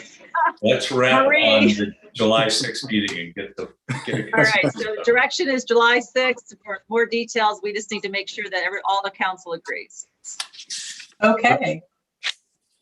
I will take the roll for that recommendation. And Councilmember Fong. Yes. Councilmember Stepper. Yes. Councilmember Storer. Absolutely. Vice Mayor Arnerich. Yes. And Mayor Morgan. Yes. Unanimous. Thank you for that. Thank you for the discussion, and thank you for the people that came this evening to watch the meeting and listen, and the emails that were sent in as well. We're going to go ahead and move on right now to communications and bring back the order of the agenda as it was originally done, which was item 6.1, and that's our legislative update from our assistant to the town manager, Diane Friedman. Okay, good evening, Town Council. I am pleased to be before you to present this legislative update. Tonight's update will be brief for two reasons. We did not have a legislative committee meeting in May due to conflicts with the budget study sessions. And there's a slight slowdown in activity as active bills prepare to move out of the House of Origin. All active bills changed houses the first week in June, meaning if the bill started in the Senate, it moved to the Assembly, and the Assembly bills moved to the Senate. We continue to monitor state housing legislation, including bills within the Senate Pro Tem Tony Atkins Building Opportunities for All housing package. As a package, these bills are designed for housing productivity. They supersede local zoning ordinances, create housing density, streamline developments, and create density infill by eliminating single-family zoning. The following bills in this package are now out of their House of Origin, which is the Senate, and are moving through the Assembly. SB 6, the Neighborhood Homes Act. This bill would establish a housing development project as an authorized use on a parcel currently zoned for office or retail commercial use. We oppose this bill. SB 8, the Housing Crisis Act. This bill prohibits certain local actions that would reduce housing capacity. The Housing Crisis Act prohibits down zoning unless a city or county concurrently upzones an equal amount elsewhere, so that there is no net loss in residential capacity. It streamlines development applications, caps public hearings on development projects, and prohibits use of design standards that are not objective. We also oppose SB 8. SB 10, this bill would authorize a local government to pass an ordinance to zone any parcel up to 10 units of residential density per parcel, if the parcel is located within a transit-rich area or an urban infill site. It would also override any voter initiative in opposition to these developments. We also oppose this bill. And Senate Bill 9, which is the California Housing Opportunities and More Efficiency Act, this promotes small-scale neighborhood residential development by streamlining the process for a homeowner to create two same-size units or subdivide an existing lot into two equal-sized lots in residential areas, in residential zoning. SB 9 language at a minimum allows for 4 full-size houses where one sits now. SB 9 eliminates single-family zoning in California, and we oppose this bill. The Tri-Valley Cities Coalition of Livermore, Pleasanton, Dublin, San Ramon, and the town are working diligently with Townsend Public Affairs, our lobbyists in Sacramento, to oppose these housing bills. In preparation for SB 9's first committee meeting in the Assembly, the Assembly Local Government Committee meeting, our lobbyist, Townsend Public Affairs, met with the local government committee consultant to present an updated Tri-Valley Cities letter of opposition and discuss our concerns about SB 9. The local government committee consultant supports the chair of the committee. The primary jurisdiction of the Assembly Local Government Committee includes the general plan, land use, and the housing element. The letter of opposition provided detailed and constructive feedback on provisions in SB 9 regarding the scope of regulations and lack of definition of single-family zones. Our concerns about the demolition of existing structures, the language is too broad, more protection for historic districts, local jurisdictions should decide setbacks instead of the 4-foot setbacks at the rear and side yards, the parking exceptions and concerns about serial lot splits, disallowing of dedicated right-of-ways, water and sewer infrastructure concerns, and the lack of requirements for new units to be affordable. None of our suggestions will be added to future amendment language, we were informed. Townsend also distributed the letter of opposition to local government committee members and provided opposition testimony at the June 9th Assembly Local Government Committee hearing. They also discussed coalition concerns with legislative directors of each of the local committee members and met with legislative staff of Assembly Member Rebecca Bauer-Cahan to provide all of our feedback and input on SB 9 and the housing bills. On June 21, the TVC mayors, managers, and staff liaisons have a meeting with Assembly Member Aguiar Curry, who is chair of the local government committee, to discuss TVC concerns and opposition to the bills within the Building Opportunities for All package. We will continue to advocate our opposition to these bills. These bills, unfortunately, are moving quite swiftly through these committee hearings. Moving on to SB 988, we are also supporting this bill, and I wanted to provide an update on Assembly Member Rebecca Bauer-Cahan's bill.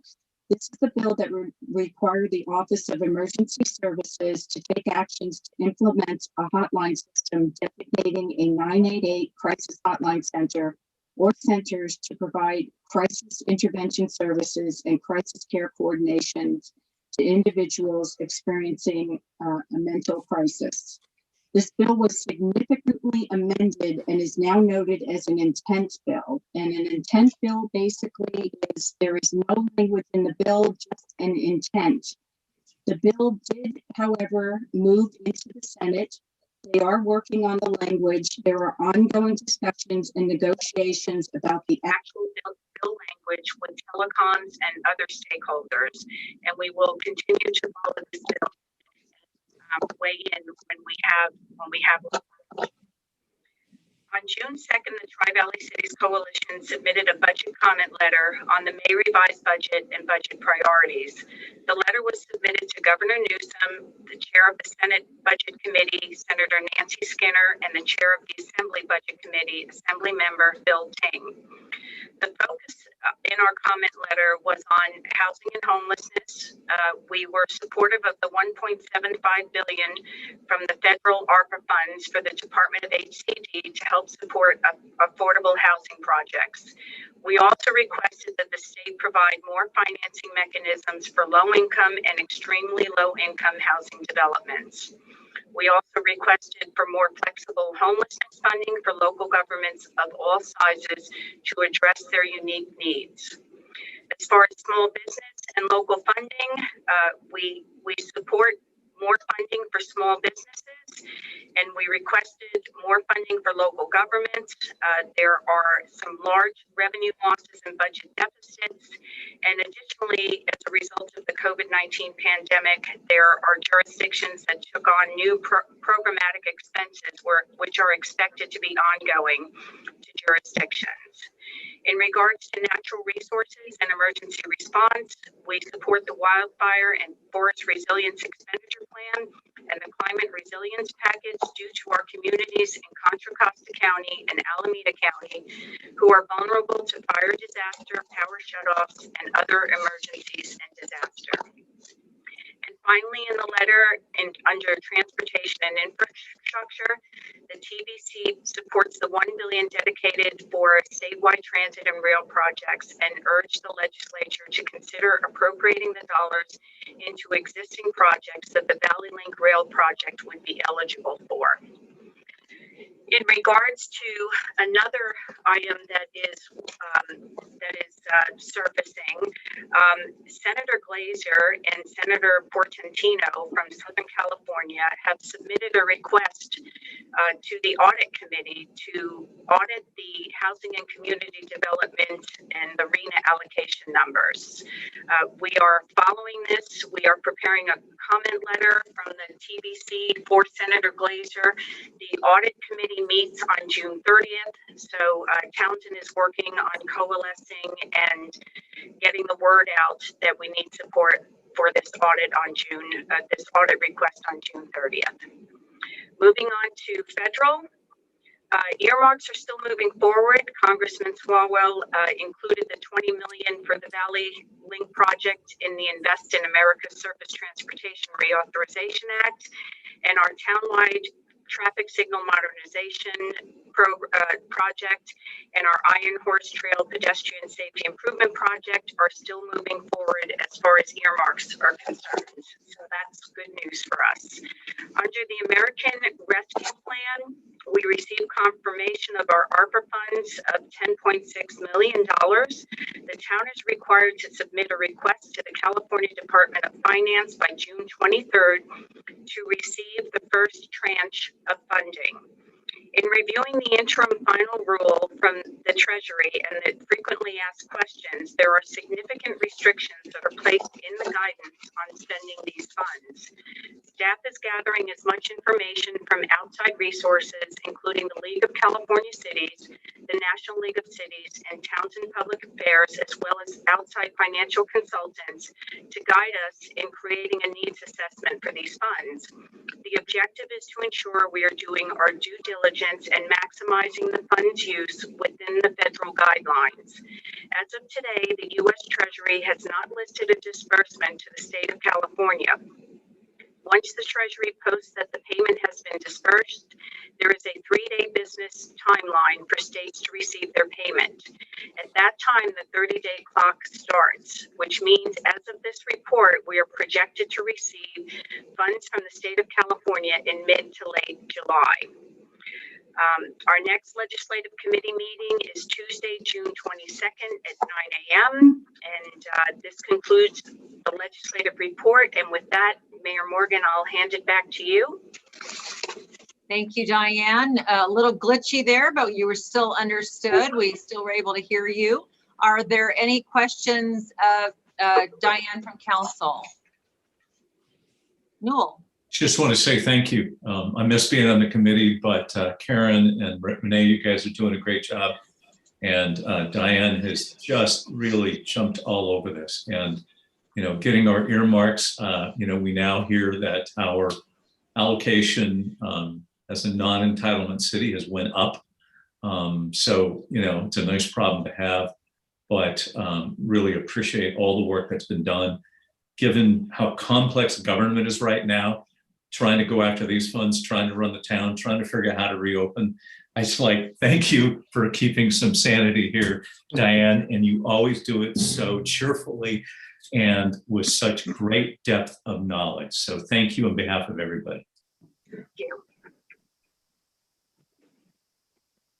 Renee, let me just comment as well with Diane taking the helm of Sacramento, I mean, in the federal government. which is a very difficult journey to go on. She's become a student of the game, and we are 100% in wonderful hands with Diane. Diane, thanks for taking us on. I know this is not easy, but you make it look easy. So thank you for putting all the information out and allowing the town council and staff to make good decisions. Thank you. Thank you. Yeah. Dave Fong. Yes. Hi, Diane. Great work as always, and keeping us informed, considering the complexity of the thousands of bills that are surfacing and moving around the Sacramento. It's amazing you're able to kind of filter through and get to what's relevant to us. The one comment I'll make is I'd like to make sure we stay close to the state auditors and their oversight of this housing group that's formulating this housing element initiative that has assigned us with X number of affordable housing that's required.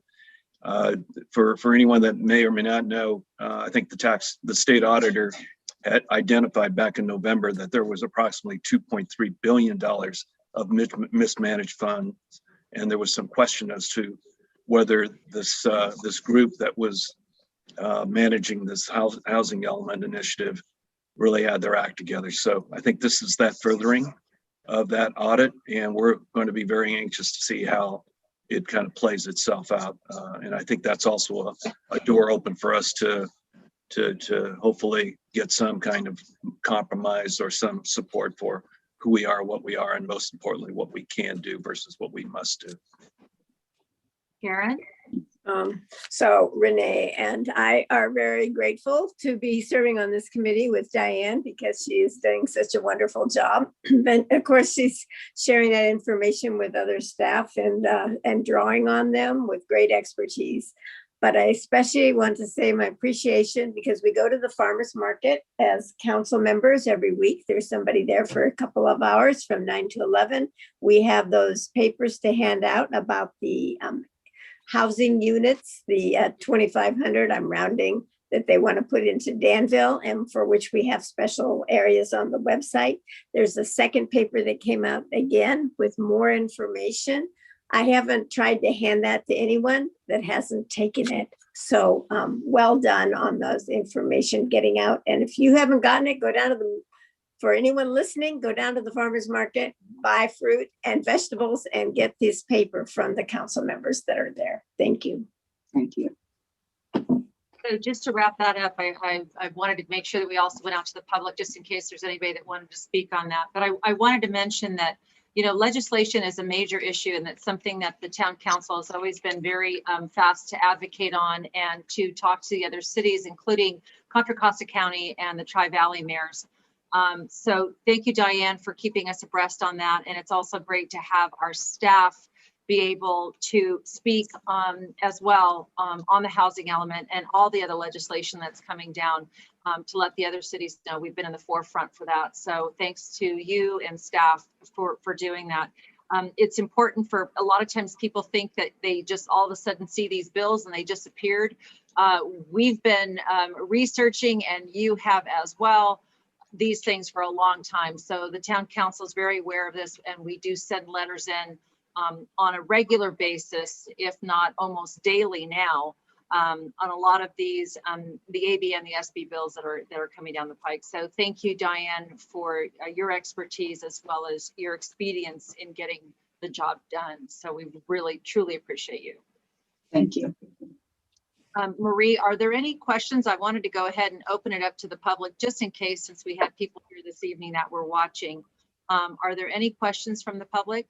Okay. There are no requests to speak at this time. Okay. No. Okay, so then I'll go ahead and close the portion of that. And thank you, Diane, once again, and we'll go ahead and move on to the next item on our agenda.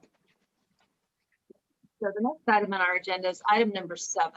And item number 7 is our first public hearing on the item, and it is considering confirming the diagram and assessment and ordering the levy of the annual assessment for, which is a very important item, our Danville Street Lighting and Landscape Assessment District, number 1983-1, and Maintenance Service Director Dave Castile is here with us this evening to present the item. Welcome, Dave. Thank you very much, Mayor Morgan and members of the Town Council. As always, it's a pleasure to see all of you, even digitally. As the mayor just indicated, before you tonight is resolution number 28-2021, confirming the diagram and assessment and ordering the levy of the annual assessment for the Danville Street Lighting and Landscape Assessment District, number 1983-1. The district operates pursuant to the requirements of Landscaping and Lighting Act of 1972, adopted by Prop 218. The act requires that every year the district prepare a report describing the improvements maintained by the district and the assessments necessary to maintain those improvements. The assessment provides for the maintenance of roadside landscaping, town-owned streetlights, and a portion of town parks and facilities. On March 16th, the Town Council adopted resolution number 10-2021, directing preparation of the preliminary engineer's report for fiscal year 21-22. Then on May 18th, resolution number 22-2021 was adopted, accepting the preliminary engineer's report. And now tonight is the final step of the process to order the levying of the annual assessment. Although the town is not proposing to increase any of the assessments, the law still requires that a public hearing be held before levying the assessments. The assessments can be levied by a simple majority vote of the Town Council. And so with all that said, staff's recommendation is to adopt resolution number 28-2021 and order the levy of the annual assessment. Thank you very much and happy to answer any questions. Thank you, Dave. We so appreciate all the work you put into this as well. Are there any questions from the council of Dave? Okay, seeing none, let's go ahead and open the public portion of this. I wanted to make sure that if there was any public comment on this, that we had the opportunity to hear from the public. Marie? There are no requests to speak on this item. All right, so I'll bring it back to that. I will close the item to the public right now and bring it back to the council for comment or for a motion. I'd like to make a motion that we adopt resolution number 28-2021, confirming the diagram and assessment and ordering the levy of the annual assessment for Danville Street Lighting and Landscape Assessment District number 1983-1. I'll second it. All right, I have a first and I have a second by Councilmember Fong. Marie, would you mind taking the roll? Oh, Noel, did you have a comment? I just wanted to add a comment because we didn't say anything out loud. But we need to really thank Dave Castile and our maintenance team, which is a very small group of people that manages this assessment district with great skill. You know, we're losing money on this. At some point in time, we need to go back to our voters to try to say it's been dead flat for, gosh, 20 years now. And Dave's done an extraordinary job trying to squeak out every dollar, every drop of water. And it doesn't go unnoticed what you do to help save us money and keep Danville looking good. Thank you, Dave. For the record, I did say that before we went to public comment, but not as eloquently as the vice mayor did. So there you go. So we'll go ahead. We have a motion and a second, and Marie's going to do the roll call. Is there any other comments before we do the roll call? I didn't want to forget anybody. Okay, thank you. I actually thought we gave him a lot of nice compliments the other day as well. Well, you know, I mean, Dave, it's going to be difficult to walk through the door pretty soon. So anyway. Marie. Yeah. Councilmember Fong? Yes. Councilmember Stepper? Yes. Councilmember Storer? Yes. Vice Mayor Arnerich? Yes. And Mayor Morgan? Yes. The resolution was approved unanimously. Okay, thank you so much for that. Thank you, Dave, for being here this evening. The next item on the agenda is to consider the adoption of resolution number 29-2021, approving the 21-22 operating budget and setting the 21-22 appropriation limit, resolution number 30-2021, approving the 21-22 through 25-26 capital improvement program and appropriating funds for 21-22 capital projects, resolution number 31-2021 SA, approving the 2021-22 operating budget for the successor agency to the former Community Development Agency of the Town of Danville, and the resolution number 32-2021 approving the 2021-22 master fee schedule for user and cost recovery fees. Our town manager, Joe Calabrigo, as well as our finance manager, Lonnie Haw, are here this evening with us to present the item. Welcome, Lonnie. Well, thank you, Madam Mayor, members of the Town Council. Now we're going to see whether all of those superlatives that you bestowed upon Diane Friedman just a few moments ago are really going to be effective, because without Diane's assistance this evening to help with the PowerPoint, this is going to be a very short presentation. and I, for one, am looking forward to it being not quite so short. So Diane is going to help share her screen, and she's going to help us with this PowerPoint and walking us through it. So thank you, Diane. It's my pleasure to present the 21-22 Budget and Capital Improvement Program to the Council this evening. I do, of course, want to begin by thanking and acknowledging the team of people that have worked on this this year. Our finance manager and treasurer, Lonnie Ha, who's here with me this evening, our city engineer, Stephen Jones, and really all of our department heads who have contributed to this. And certainly not to be forgotten, Diane Friedman this evening, because heaven forbid that I should have to learn how to walk and chew gum at the same time. So next slide, please, Diane. So the mayor has covered the actions that are before you this evening for consideration. There they are. Next slide, please. So work to prepare the draft of the budget and the capital improvement program starts back in February, right about around the time that the council is looking at the mid-year report for the current fiscal year. So the budget is built really using I'll call it a bottoms-up approach. It involves all of our program managers, our supervisors from all of the departments. The draft budget and the CIP were released at the end of April. And the town council just recently concluded 5 public study sessions to consider the draft budget and the CIP, and spent a total of 18 hours going through this document in very painstaking detail. And so here we are this evening as the final step in the process. Next slide, please. The budget is the town's annual plan for service delivery. It is really intended to set forth the highest priorities for our municipal service delivery to meet our unique community needs. Every city in California is different. Danville is no different, and the document reflects that. It also helps us to identify and plan to be able to fund one-time capital needs. Next slide, please. Budget and CIP format unchanged from the prior year, with updates to the program pages, some of the descriptions, goals, and highlights. 10-year forecasts have been updated to cover the years through 3031.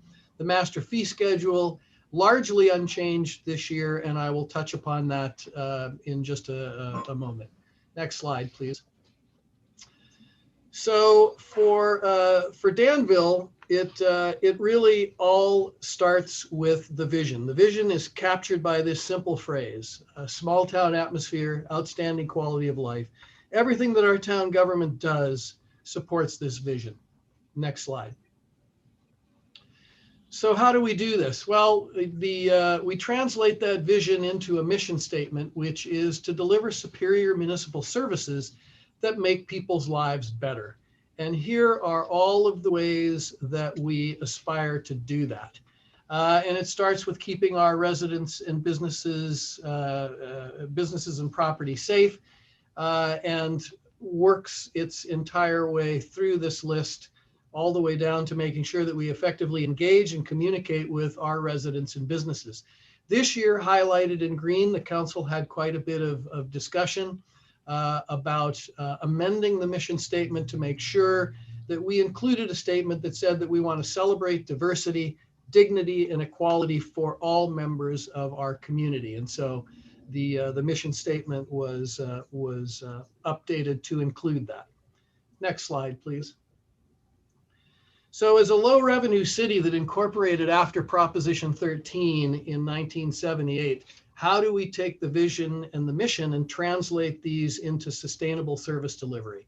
This slide gives you a sense of how we do that. We begin with focusing on the vision, the mission, and the priorities. And then we look at ways that we can combine approaches to service delivery. So by this, I mean that we look at things like contracting and privatizing where it makes sense, combining that approach with the use of our own limited in-house staff to deliver service. We look at ways that we can invest in partnerships and the latest technology.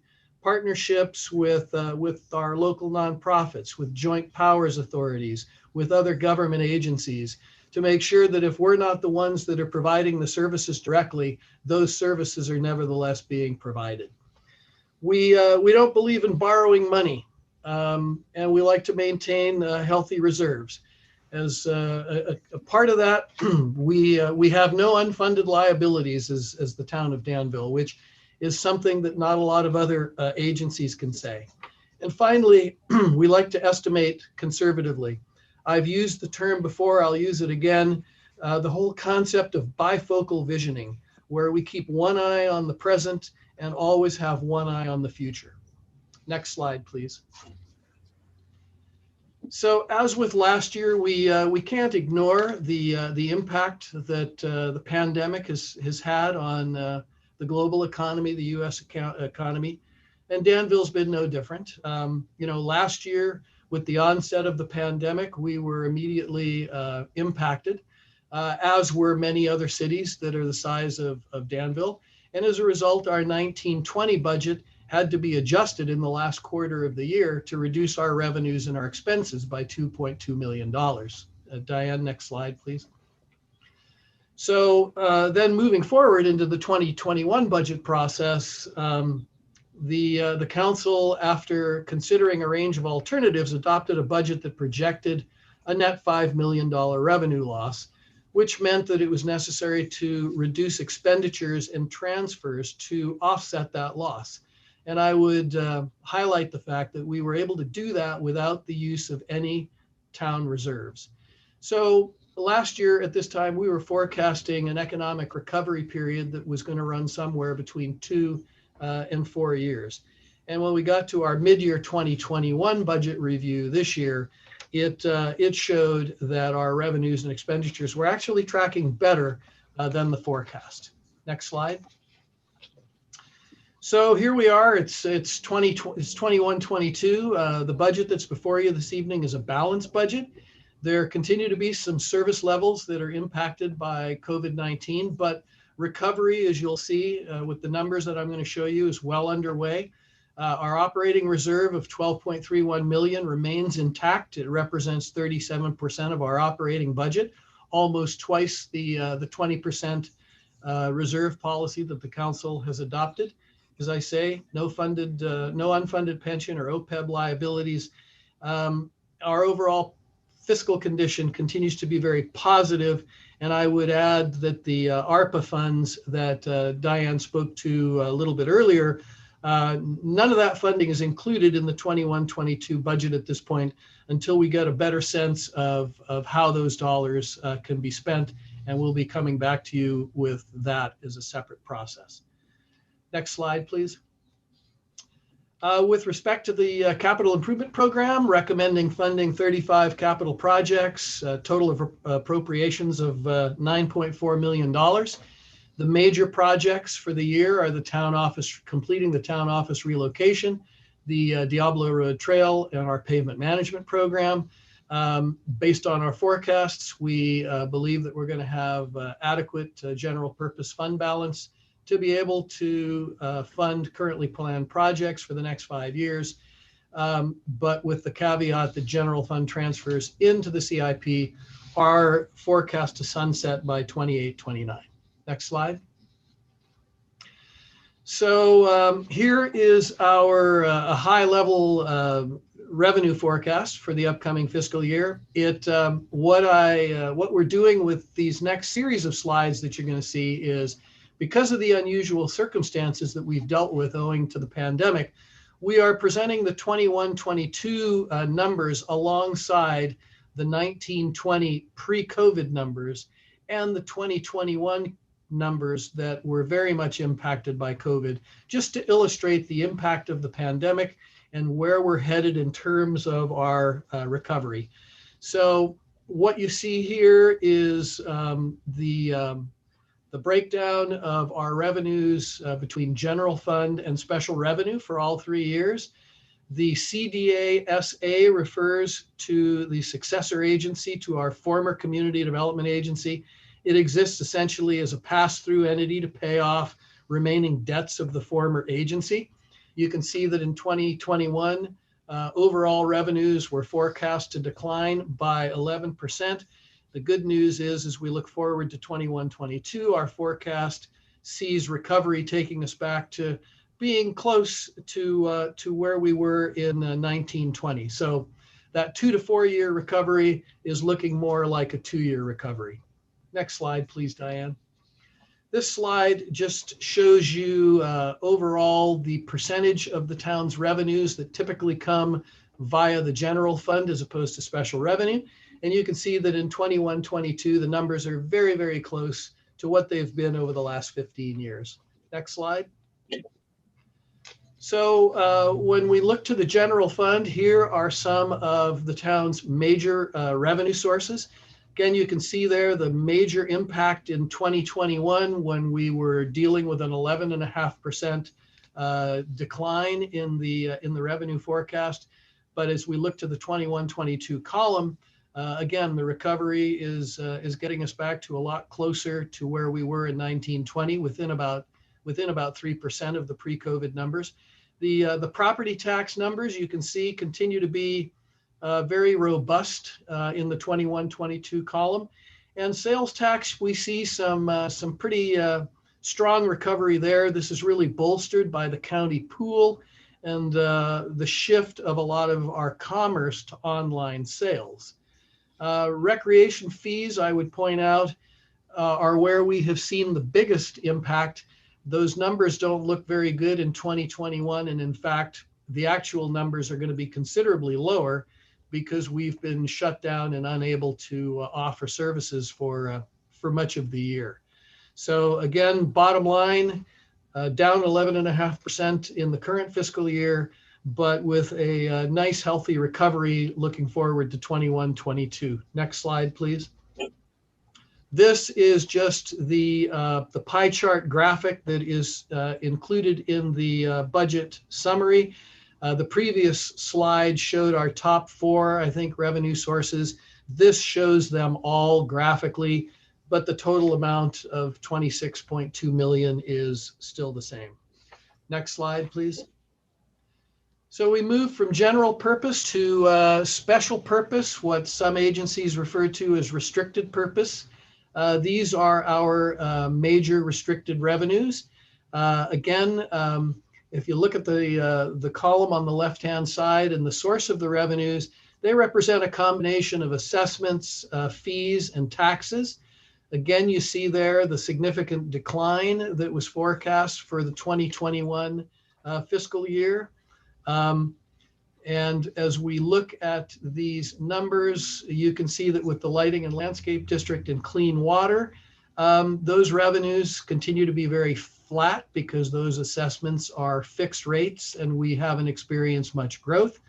But we see recovery in each of the other revenues that are presented there. When we look to the 21-22 column, again, we are back to where we were pre-COVID levels. So very good news in that regard. Next slide, please. And once again, the pie chart from the budget, a summary that shows total general fund plus special revenue plus successor agency revenues. So this is these are the revenues in aggregate. The total, excuse me, the total of 38.05 million. By comparison, that number in the current fiscal year, 2021, was 34.5 million. So you see some recovery there, but still a bit short of the 1920 total, which was 42.5 million. So again, on the road to recovery and getting back to where we were pre-COVID. Next slide, please.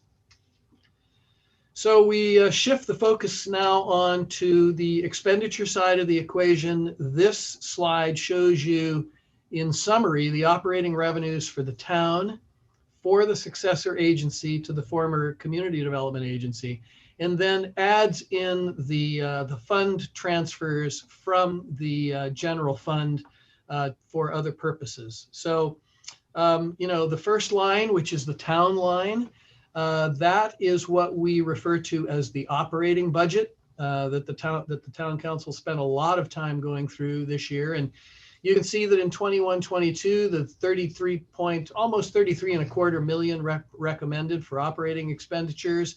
That's a 7.3% increase over where we are in the current year, where we had to reduce those expenditures to less than 31 million. Was a 7.8% reduction. And then you can take a look at where we were pre-COVID in 1920. So as you can see, just about back to where we were pre-COVID over the 2-year period. On the fund transfer side as well, you can see that we were down about 45% in our transfers last year, but this year it's been possible to once again increase those transfers. And so you can see how COVID impacted both the operating expenditures and the transfers. And that was necessary in order to make sure that we could offset that revenue loss and balance our budget. Next slide, please. So this shows us expenditures that are recommended by department for each of the town's 6 operating departments. Again, you can see where in 2021, we were looking at significant cuts for all 6 of our operating departments. Biggest impact was in development services, where you can see there was more than $1 million reduction there, because that happened to be where most of our staffing reductions happened through attrition and retirements, where we didn't refill those positions. So total 7.8% reduction. For 21-22, we're looking at a 7.3% increase. So again, you can see the recovery there. I would highlight that in recreation, arts, and community services, this is one department where we are continuing to see the impacts from COVID. And we are hopeful that if our revenues recover faster than what our forecasts have shown, that these expenses, we will need to come back to you during the fiscal year to increase these expenses in order to hire back more of our contract instructors and program people. Next slide, please.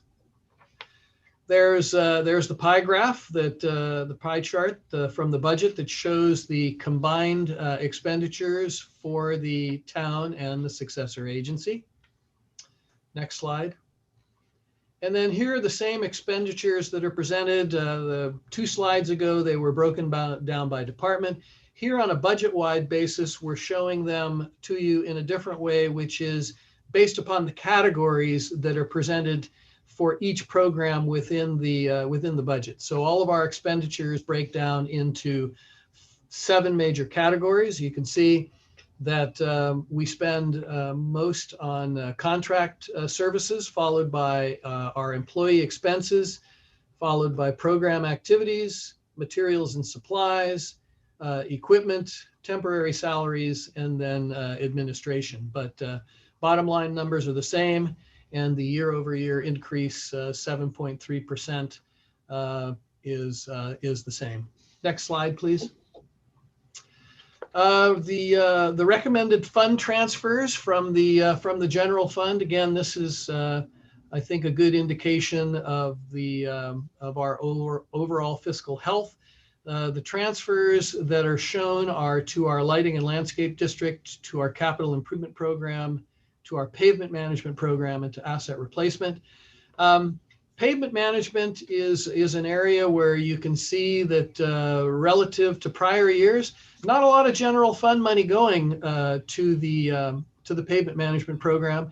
And that's good news, because we're now able to fund our pavement management program almost entirely based on special revenue in order to provide $3 million a year in funding to keep that program going.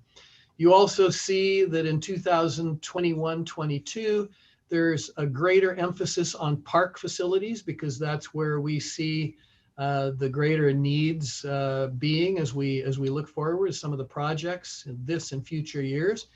So again, you know, we go from almost 4.5 million to a little less than 2.6, now back to 4.3 as a sign of recovery. Next slide, please. Mr. Castile did a nice job of highlighting our lighting and landscape assessment district previous to my presentation. So what this highlights, the LLAD funds a portion of our lighting and landscape costs. We derive revenues for property assessments. Those rates haven't changed in 18 years. The district, as you can see, has about 4.65 million in total costs for 21-22, and we're collecting about 3.13 million in assessments. So assessment revenue is covering about 2/3 of the costs. The balance is covered by the general fund subsidy in the form of transfers, and then also based upon fund balance that we have available in the LLAD.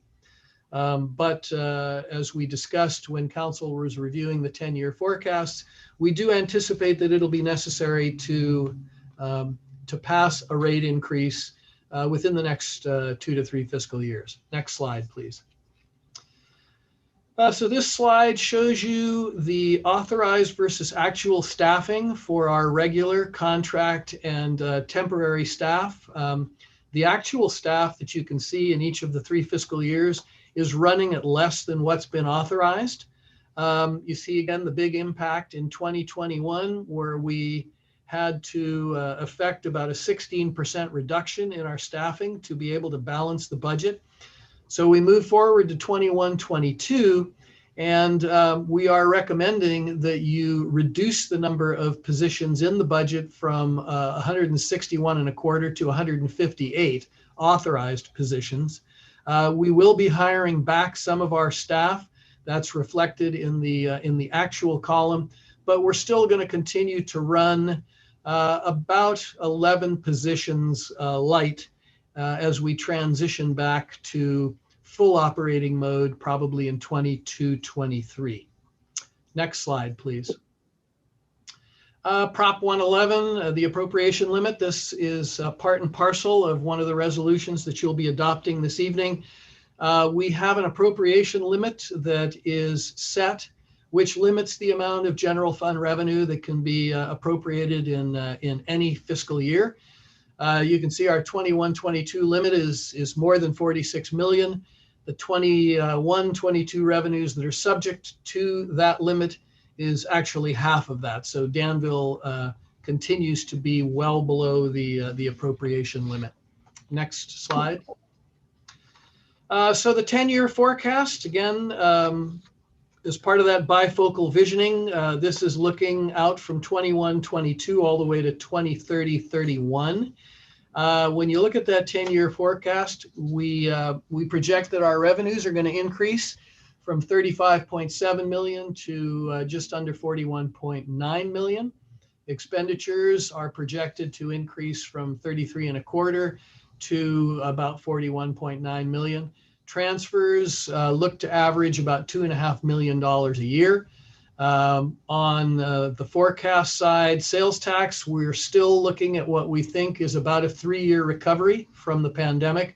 Recreation fees and charges, about 2 years along with all other revenues.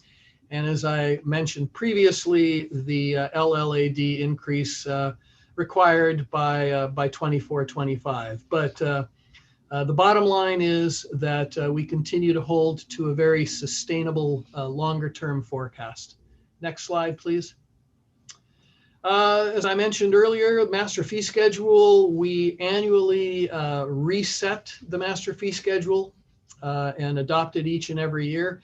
This year, because of the pandemic, there's really only one very minor change to the fee schedule, and that is That has to do with our DUI cost recovery.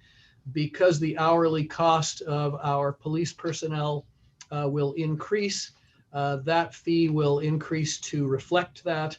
Otherwise, there are no other changes to the master fee schedule this year. Next slide, please.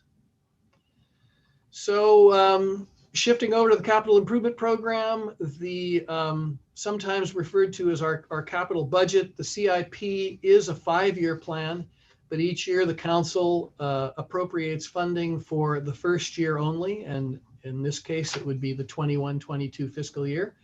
So 35 projects being recommended, 9.4 million in new appropriations.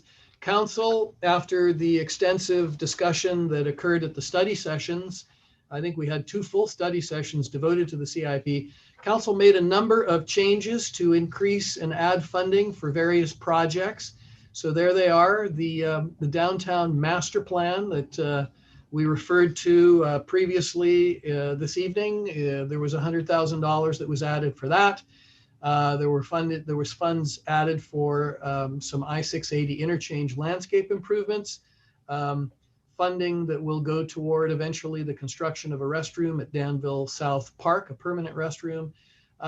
Phase 1 of 3 phases of funding to completely overlay El Pintado Loop, and then some additional funding to finish our traffic signal controller upgrade project. So overall, council was feeling pretty good and decided to increase funding by $945,000. Next slide. So to summarize, the budget that's in front of you this evening is a balanced budget.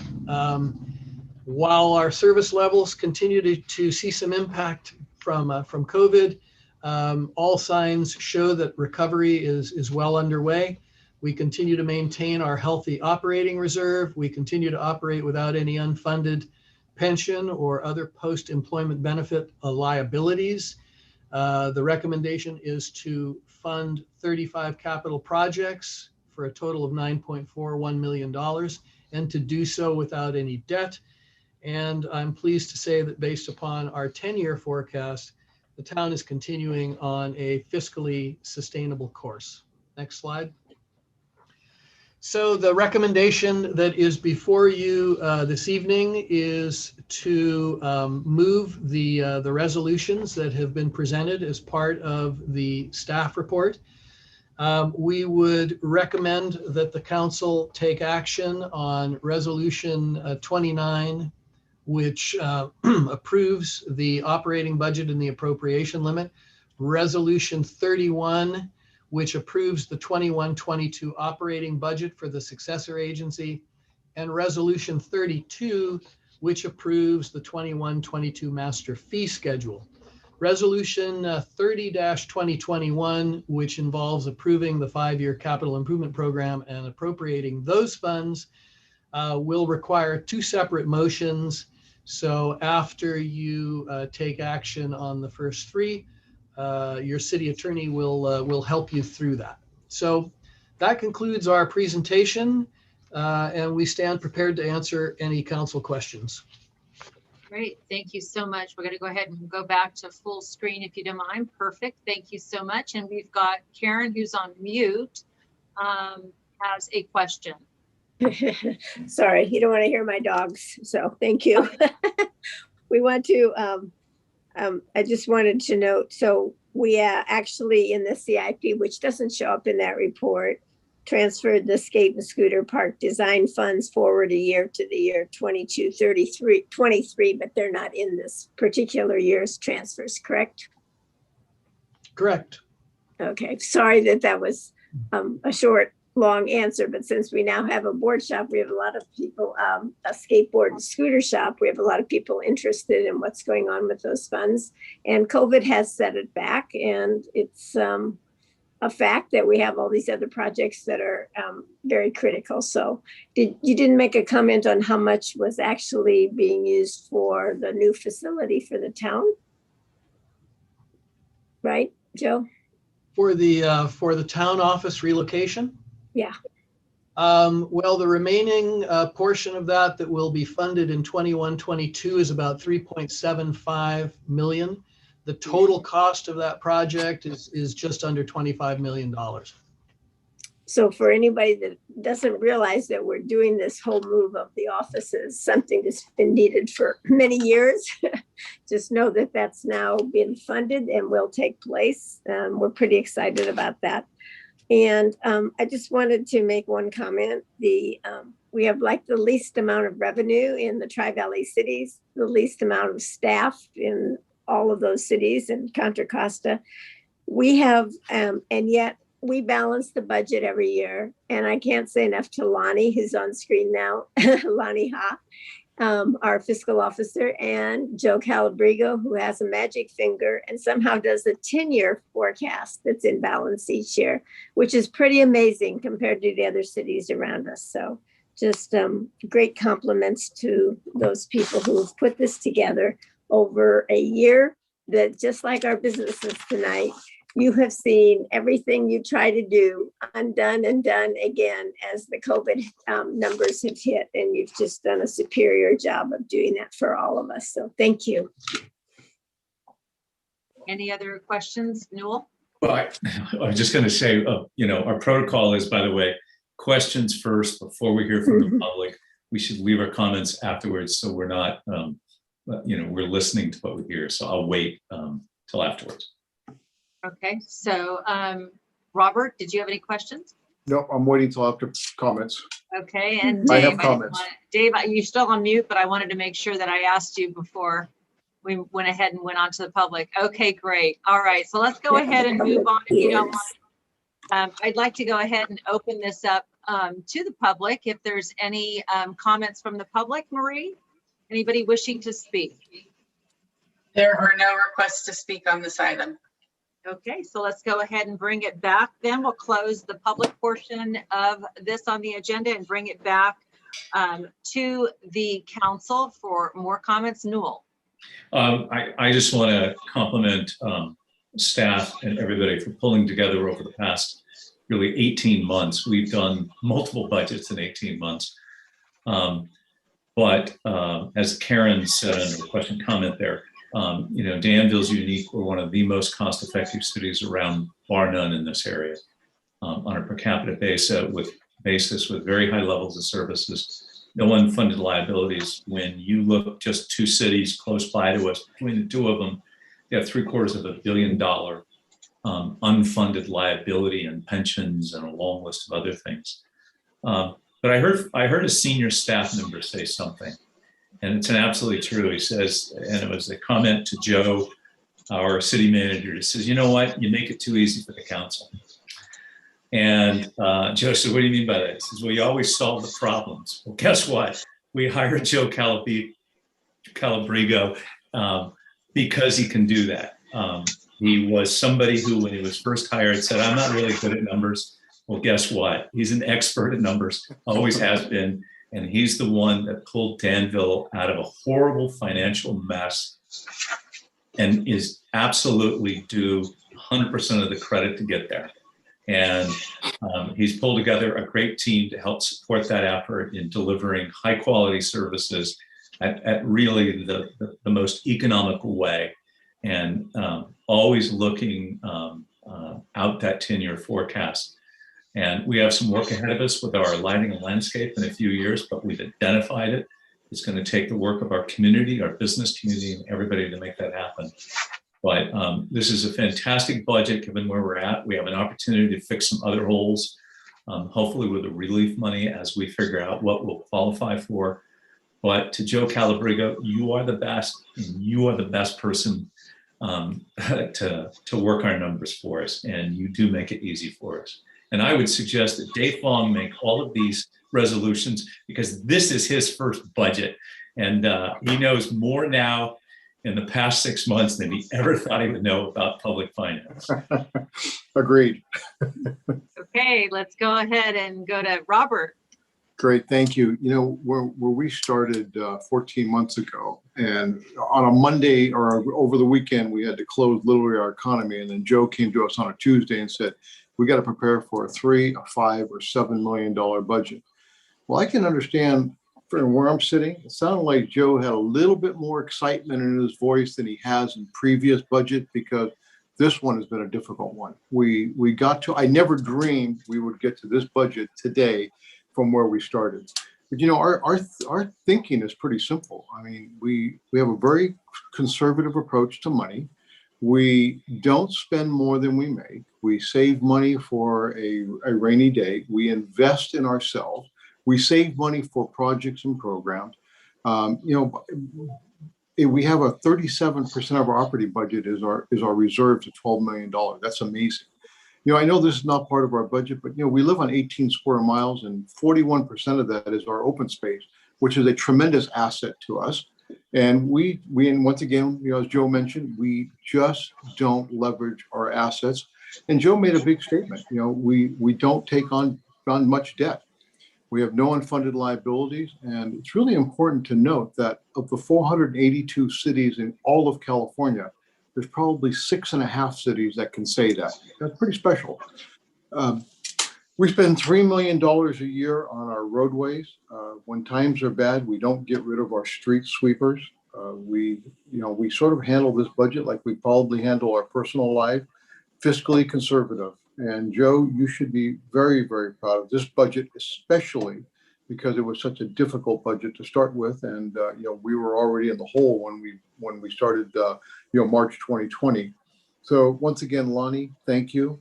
Joe Calabrigo, thank you. Makes us very proud to sit on this council and hear this budget report when I never would have dreamt it. So I'm really grateful that we are here. Thank you, sir. Dave? Yeah, I'm just going to echo the comments that have already been made, and don't want to say any more other than, you know, congratulations to you, Joe, and your team. I mean, delivering, it's not just forecasting, but delivering a balanced budget is pretty amazing, especially with the number of years that you've been able to accomplish that. And going into this new budget, I'm really excited about what you put together, because I think natural tendency is, you know, 2020, we had the pandemic and a lot of pent-up demand, and the natural reaction is, how do we make up for all that lost time and all that which we were not able to accomplish? Let's make sure that we plug it into the new budget, and that way we can move forward, not missing a beat. You took a different approach, which is, let's take a look at the smooth between 2019 and 2020 and recognize that the next couple of 3 years will be transition years. There'll be recovery years. And we just don't know what the future holds, but most importantly, we need to be conservative and approach with a clear understanding as to, you know, the dynamics of change that will take place with coming up from the pandemic. And I believe that this budget represents that conservatism, but it's also the accountability and the responsibility of making sure that we continue with this track record of balanced budgets. So thank you again. And I would like to go ahead and make a motion if I can, Mayor. Actually, I'm sorry. We're going to go ahead and we're going to go back real quick to Karen, and I'll keep that. I'll come back to you. But Karen, did you have something to say as well? And you're on mute right now. I saw your hand raised. You got to take yourself Not off. to worry, David. We will recognize all the time you put in, which has been pretty incredible. This is an intensive process. So one of the things that hasn't been talked about is the property tax, except that it was a big part of the report that Joe gave. And that in this town, we have never counted on the property taxes going up more than the allowed amount by legal, your 2%, your Prop 13. When we're doing budgeting, we keep it very, very low. And yet we still have a balanced budget. And that's, I say that this year because we have people that are sitting on gold mines, otherwise known as their homes, this year, because they've never seen that kind of increase. Well, that's not built into this budget, this recovery. This budget, this recovery has been funded based upon the staff doing an outstanding job of budgeting, cutting back on expenses this year. And some of those expenses included their own salaries. So I just have this awesome respect for the staff and what they've accomplished. And they've done this under the leadership of the people that you see sitting around us tonight, who have made sure that that has happened by building a staff that's willing to work that way and then come back and get recovery the next year. They have given immeasurable amount of confidence in our town's reopening, that reopened before other cities did, and came in and worked with our staff or worked with Zoom and still got their jobs done. So extreme I know from all of you on the council, great gratitude for this staff and what they've accomplished over this year of COVID. And then you see this reflected in this budget. So thank you again. Now you can go to David for all of his. No, actually, we're not done yet. So hold on. Well, I definitely won't forget. Okay, so I would like to have something to say as well, and I'd like to say that, I agree with all my council members. I'm, not going to repeat, and it's not necessary because I think the accolades are definitely well deserved. We spent a year of a learning game, and we are a prime example, and I think a great example of how to do it right and how to make the best decisions and where to cut back and where to add where necessary. We also had the opportunity to reassess our CIP and figure out what areas needed the money and what areas were not being utilized where we could take the money and put it there instead. So thank you to not only the staff, but also the council, because we all took the time this year to really fine tooth comb this entire budget. And over 18 hours later, I know that I've been told several times, well, if you weren't the mayor, we would have had 4 meetings instead of 6, but it's okay. We all did a great job. We all worked together. We came up with a great budget, and we all should be proud of being a part of Danville, as well as the residents should be very, very assured that you have great stewards at the helm. So thank you, all of you, council as well as staff, for all that you've done. Before we go to Dave Fong to make the his inaugural his inaugural time here, I wanted to take a moment because there's a little bit of a twist in there, and I wanted Rob to kind of talk about how the motions need to be made this evening. Sure. Thanks, Mayor Morgan. So just the easy part is just a reminder that the resolutions 29, 31, and 32, you just need separate roll call votes on those. The one there's a little more complex is resolution 30-2021. That's approving the CIP. So there's one project in the CIP, and that's project B 556. As Joe mentioned earlier, that is Danville South Park. And during your study session, you recommended adding $70,000 into that project for the coming fiscal year to start setting aside towards restrooms. Councilmember Stepper owns property within 500 feet of the park, so she has a conflict of interest on that. And under the FPPC's regulations, the way we handle this is we're recommending that the initial motion on the CIP just be on that project on B556. And Councilmember Stepper will abstain from that because of her conflict. And then you can go back and move to approve the rest of the CIP without that, and Councilmember Stepper can participate in that portion of it. So you have to take them in that order. So that's the only clarification there. So Dave, we've given you quite the motion to make tonight. So we're going to go ahead and let you go for it. Okay, so are they separate motions? Each resolution is its own separate motion? Okay. Then I would like to move that we approve resolution number 29-2021, which is the 2021-22 operating budget and setting the 2021-22 appropriation limit. Second. I have a motion and I have a second from Councilmember Stepper, and a roll call is needed. Yes, Councilmember Fong, Yes. Councilmember Stepper, Yes. Councilmember Storer, Yes. Vice Mayor Arnerich, Yes. and Mayor Morgan. Yes. Resolution 29-2021 is approved unanimously. Okay. Great. Second motion is I would like to move for the approval of resolution number 30-2021 with approving the 2021-22 through 25-26 capital improvement program and appropriating funds for the 21-22 capital budget, excluding CIP-5 556, or is it 566? I think it's the opposite way. That's We not have the to do order. that one No. first. Yeah, so I would make your motion that to approve the additional funding in the coming fiscal year for project B 556. Great. Okay. I will second that as he Okay. corrected it. Motion made, motion corrected, motion made, and and we'll go ahead and get a roll call on that as well. So we have a first and a second and a roll call. Okay, Councilmember Fong, Yes. Councilmember Stepper, Abstain. Councilmember Storr, Yes. Vice Mayor Arnerich, Yes. and Mayor Morgan. Yes. And this is for approval of the funding in next fiscal year for project B-556, and it's approved 4-1 with Councilmember Stepper abstaining. Okay, thank you. The next motion.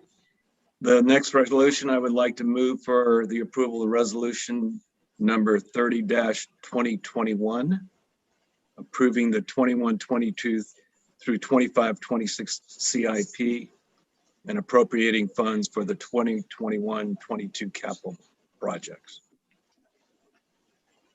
Okay, I have a first. Second. I have a second. And we need a roll call. Okay, Councilmember Fong, Yes. Councilmember Stepper, Yes. Councilmember Storr, Yes. Vice Mayor Arnerich, Yes. and Mayor Morgan. Yes. And that is for resolution number 30-2021, the capital improvement program, and it is approved unanimously. Great. Great. Thank you. And we'll go ahead and move on to the next item. Yes. I would like to move to approve resolution number 31-2021 SA, which is the 2021-2022 operating budget for the successor agency to the former Community Development Agency of the town of Danville. Okay, I have a motion. I have a second. I need a roll call. Yes. Councilmember Fong, Yes. Councilmember Stepper, Yes. Councilmember Storr, Yes. Vice Mayor Arnerich, Yes. and Mayor Morgan. Yes. Resolution number 31-2021 SA is approved unanimously. All right, I overstepped that one almost. So go ahead into the last motion to be made. And finally, I would like to seek approval for resolution number 32-2021, which is the 2021-2022 master fee schedule for the user and cost recovery fees. Okay, I have a motion. I have a second. Roll call, please. Councilmember Fong, Yes. Councilmember Stepper, Yes. Councilmember Storr, Yes. Vice Mayor Arnerich, Yes. and Mayor Morgan. Yes. Resolution number 32-2021 is approved unanimously. Wonderful. Thank you so much. Thank you for all the hard work to everybody. And we're going to go ahead and move on. We passed item 8.1 as we changed the order of the agenda. So the next item on the agenda is a town council report, which is item number 9. And I should say that we've had almost 19 or 20 applicants.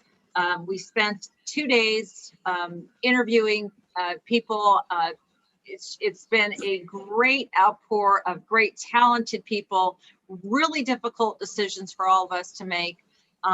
But we encourage those that were not selected to be put on certain commissions to make sure that you are volunteering in the community and that you do reapply or come back to the community in some shape or form, because the talent is there and we look forward to having you be a part of Danville. So item number 9.1 is to appoint to the Parks, Recreation, and Arts Commission. We have 1 regular member, 1 alternate member, and 1 youth representative for terms beginning on July 1st, 2021. I'd like to mention that each one of these will have to be individually roll called as well. Oh, really? Okay. And I'm going to have you do that, Robert. Okay, great. Well, we'll start with the parks. And I'm really pleased that Jane Joyce reapplied. She's 16 years of solid leadership and vision. And honestly, most everything that you think is really well done in Danville and our parks, Jane has had a lot to do with it. And I'm really pleased that she's back on the Parks Commission. Okay.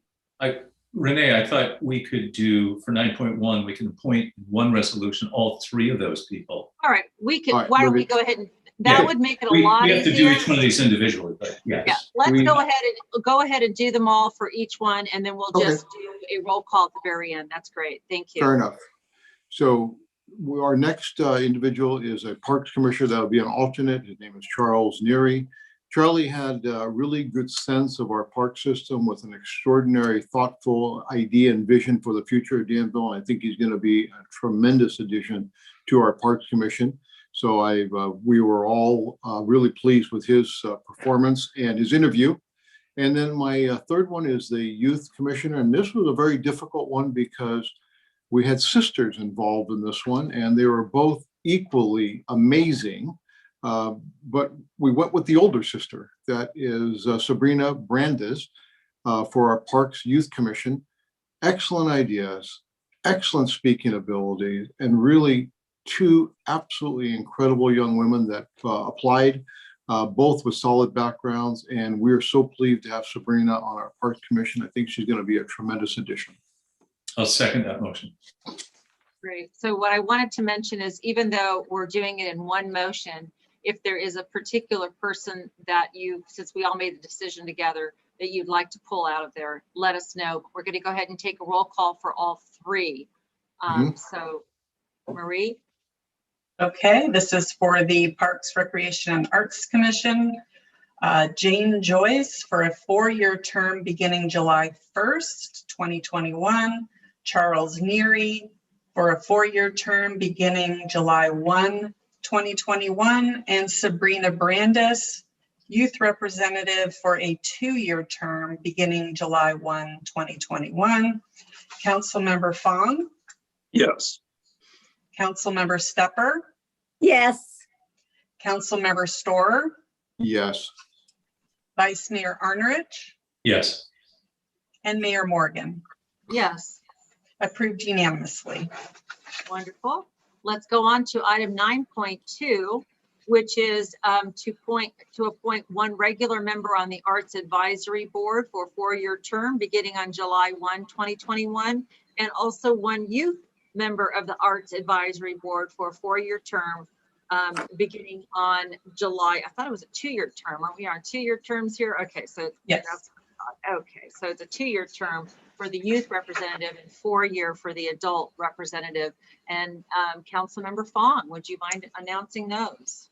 Yes, and just to preface by saying that there's a lot of excitement with the Arts Advisory Board and what they've been able to accomplish, whether it's Heart to Hearts, whether it's Schumann Lumen, whether it's whatever it is. It's quite clear that one of our key anchors that draws people into Danville is our arts. And I'm really excited to know the town council is also very excited with some of the vision that these two representatives bring towards contributing to the continued success of our town, and more specifically in the area of arts.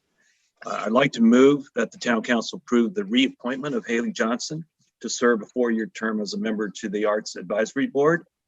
And on a separate motion, I'd like to move that the town council approve the appointment of Amelia Liptak to serve a 2-year term as the youth representative member to the Art Advisory Board. Second and second, is that 2 motions?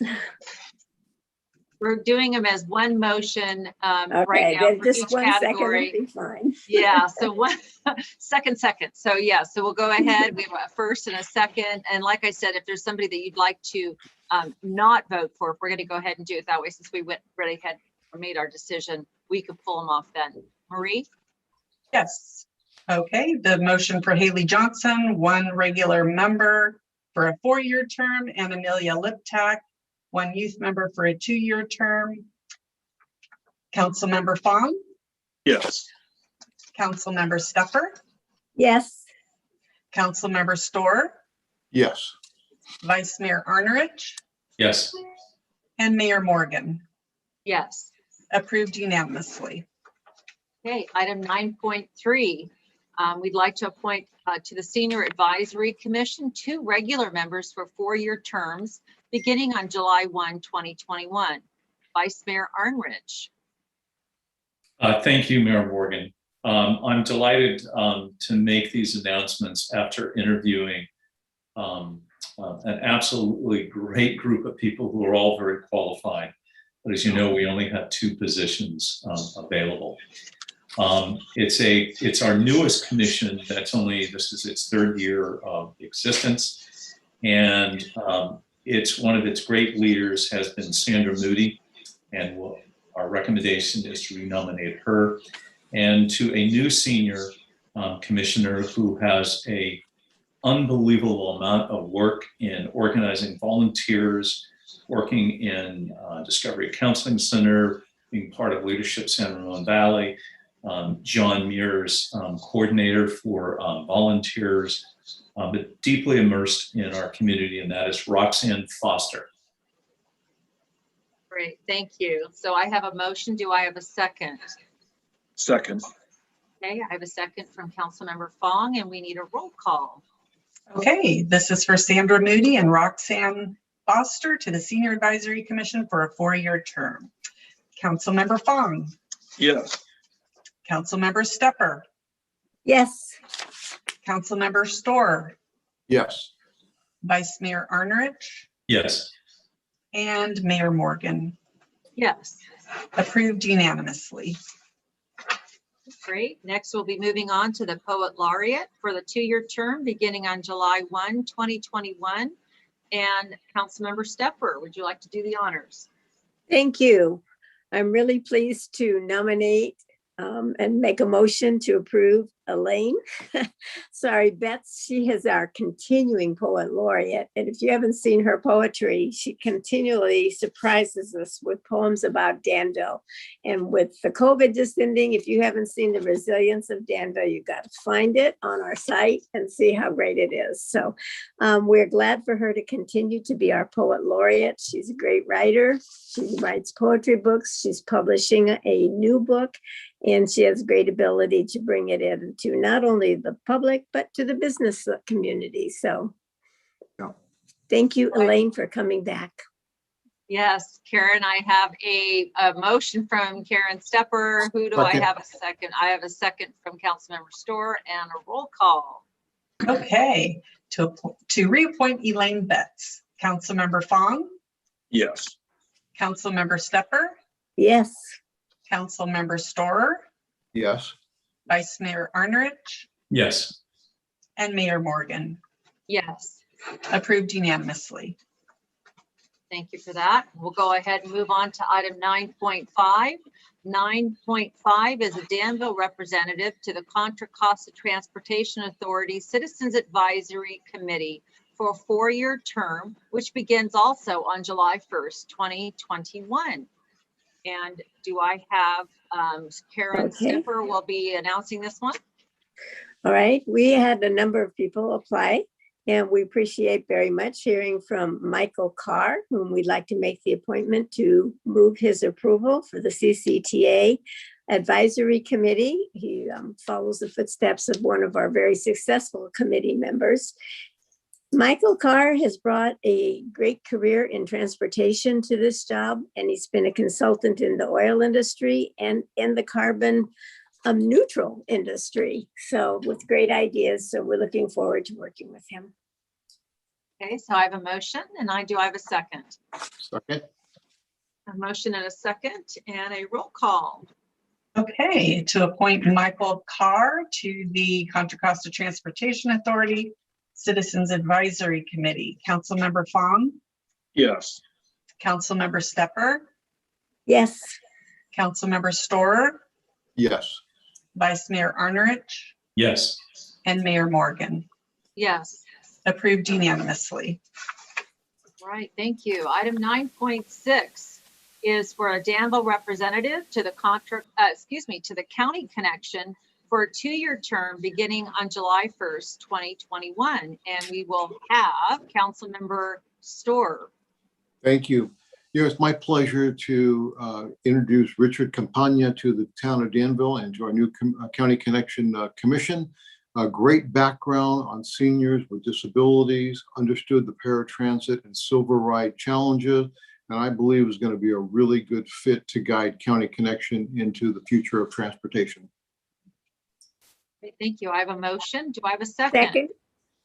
I have a first and a second and a roll call, please. Yes, for Richard Campagna to the County Connection. Councilmember Fong, Yes. Councilmember Stepper, Yes. Councilmember Storer, Yes. Vice Mayor Arnerich, Yes. and Mayor Morgan. Yes. Approved unanimously. Wonderful. Congratulations to all of our new committee and commission members. We look forward to working with you and having you be a part of this great community. Item number 9.7 is town council updates. Are there any updates from town council? Okay, then I'd like to go ahead and say to everybody, be vigilant. Karen would like to say Oh, I'm something. sorry, Karen, I did not see. It's probably a 30-second report, but you need to know that Valley Link has now been able to hire staff directly and is hiring a new director to take over and work with Michael Tree on completing the next phases of the project.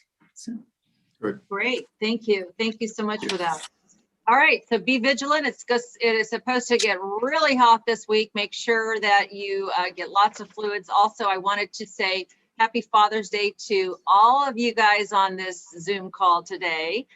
Enjoy your weekend, and to all the fathers that are out there, and to everybody to know that it's Brain Awareness Month for Alzheimer's as well as autism and other brain-related injuries and or diseases. So to keep awareness of that as well.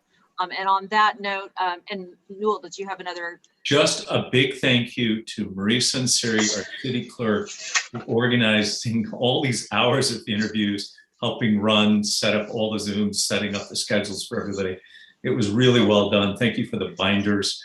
You know, this was an 8-hour interview process for us. So Marie, you made it so easy. Thank you. You're welcome. Yeah. Nicely done, Marie. Absolutely. Thank you, thank you. Yeah, how could we forget that? It just goes by so fast. Anyways, it's been a long day of meetings. I want to say good night to everybody. Have a great evening, and we'll see you on the next meeting. Good night, everybody. This meeting is adjourned. Good night.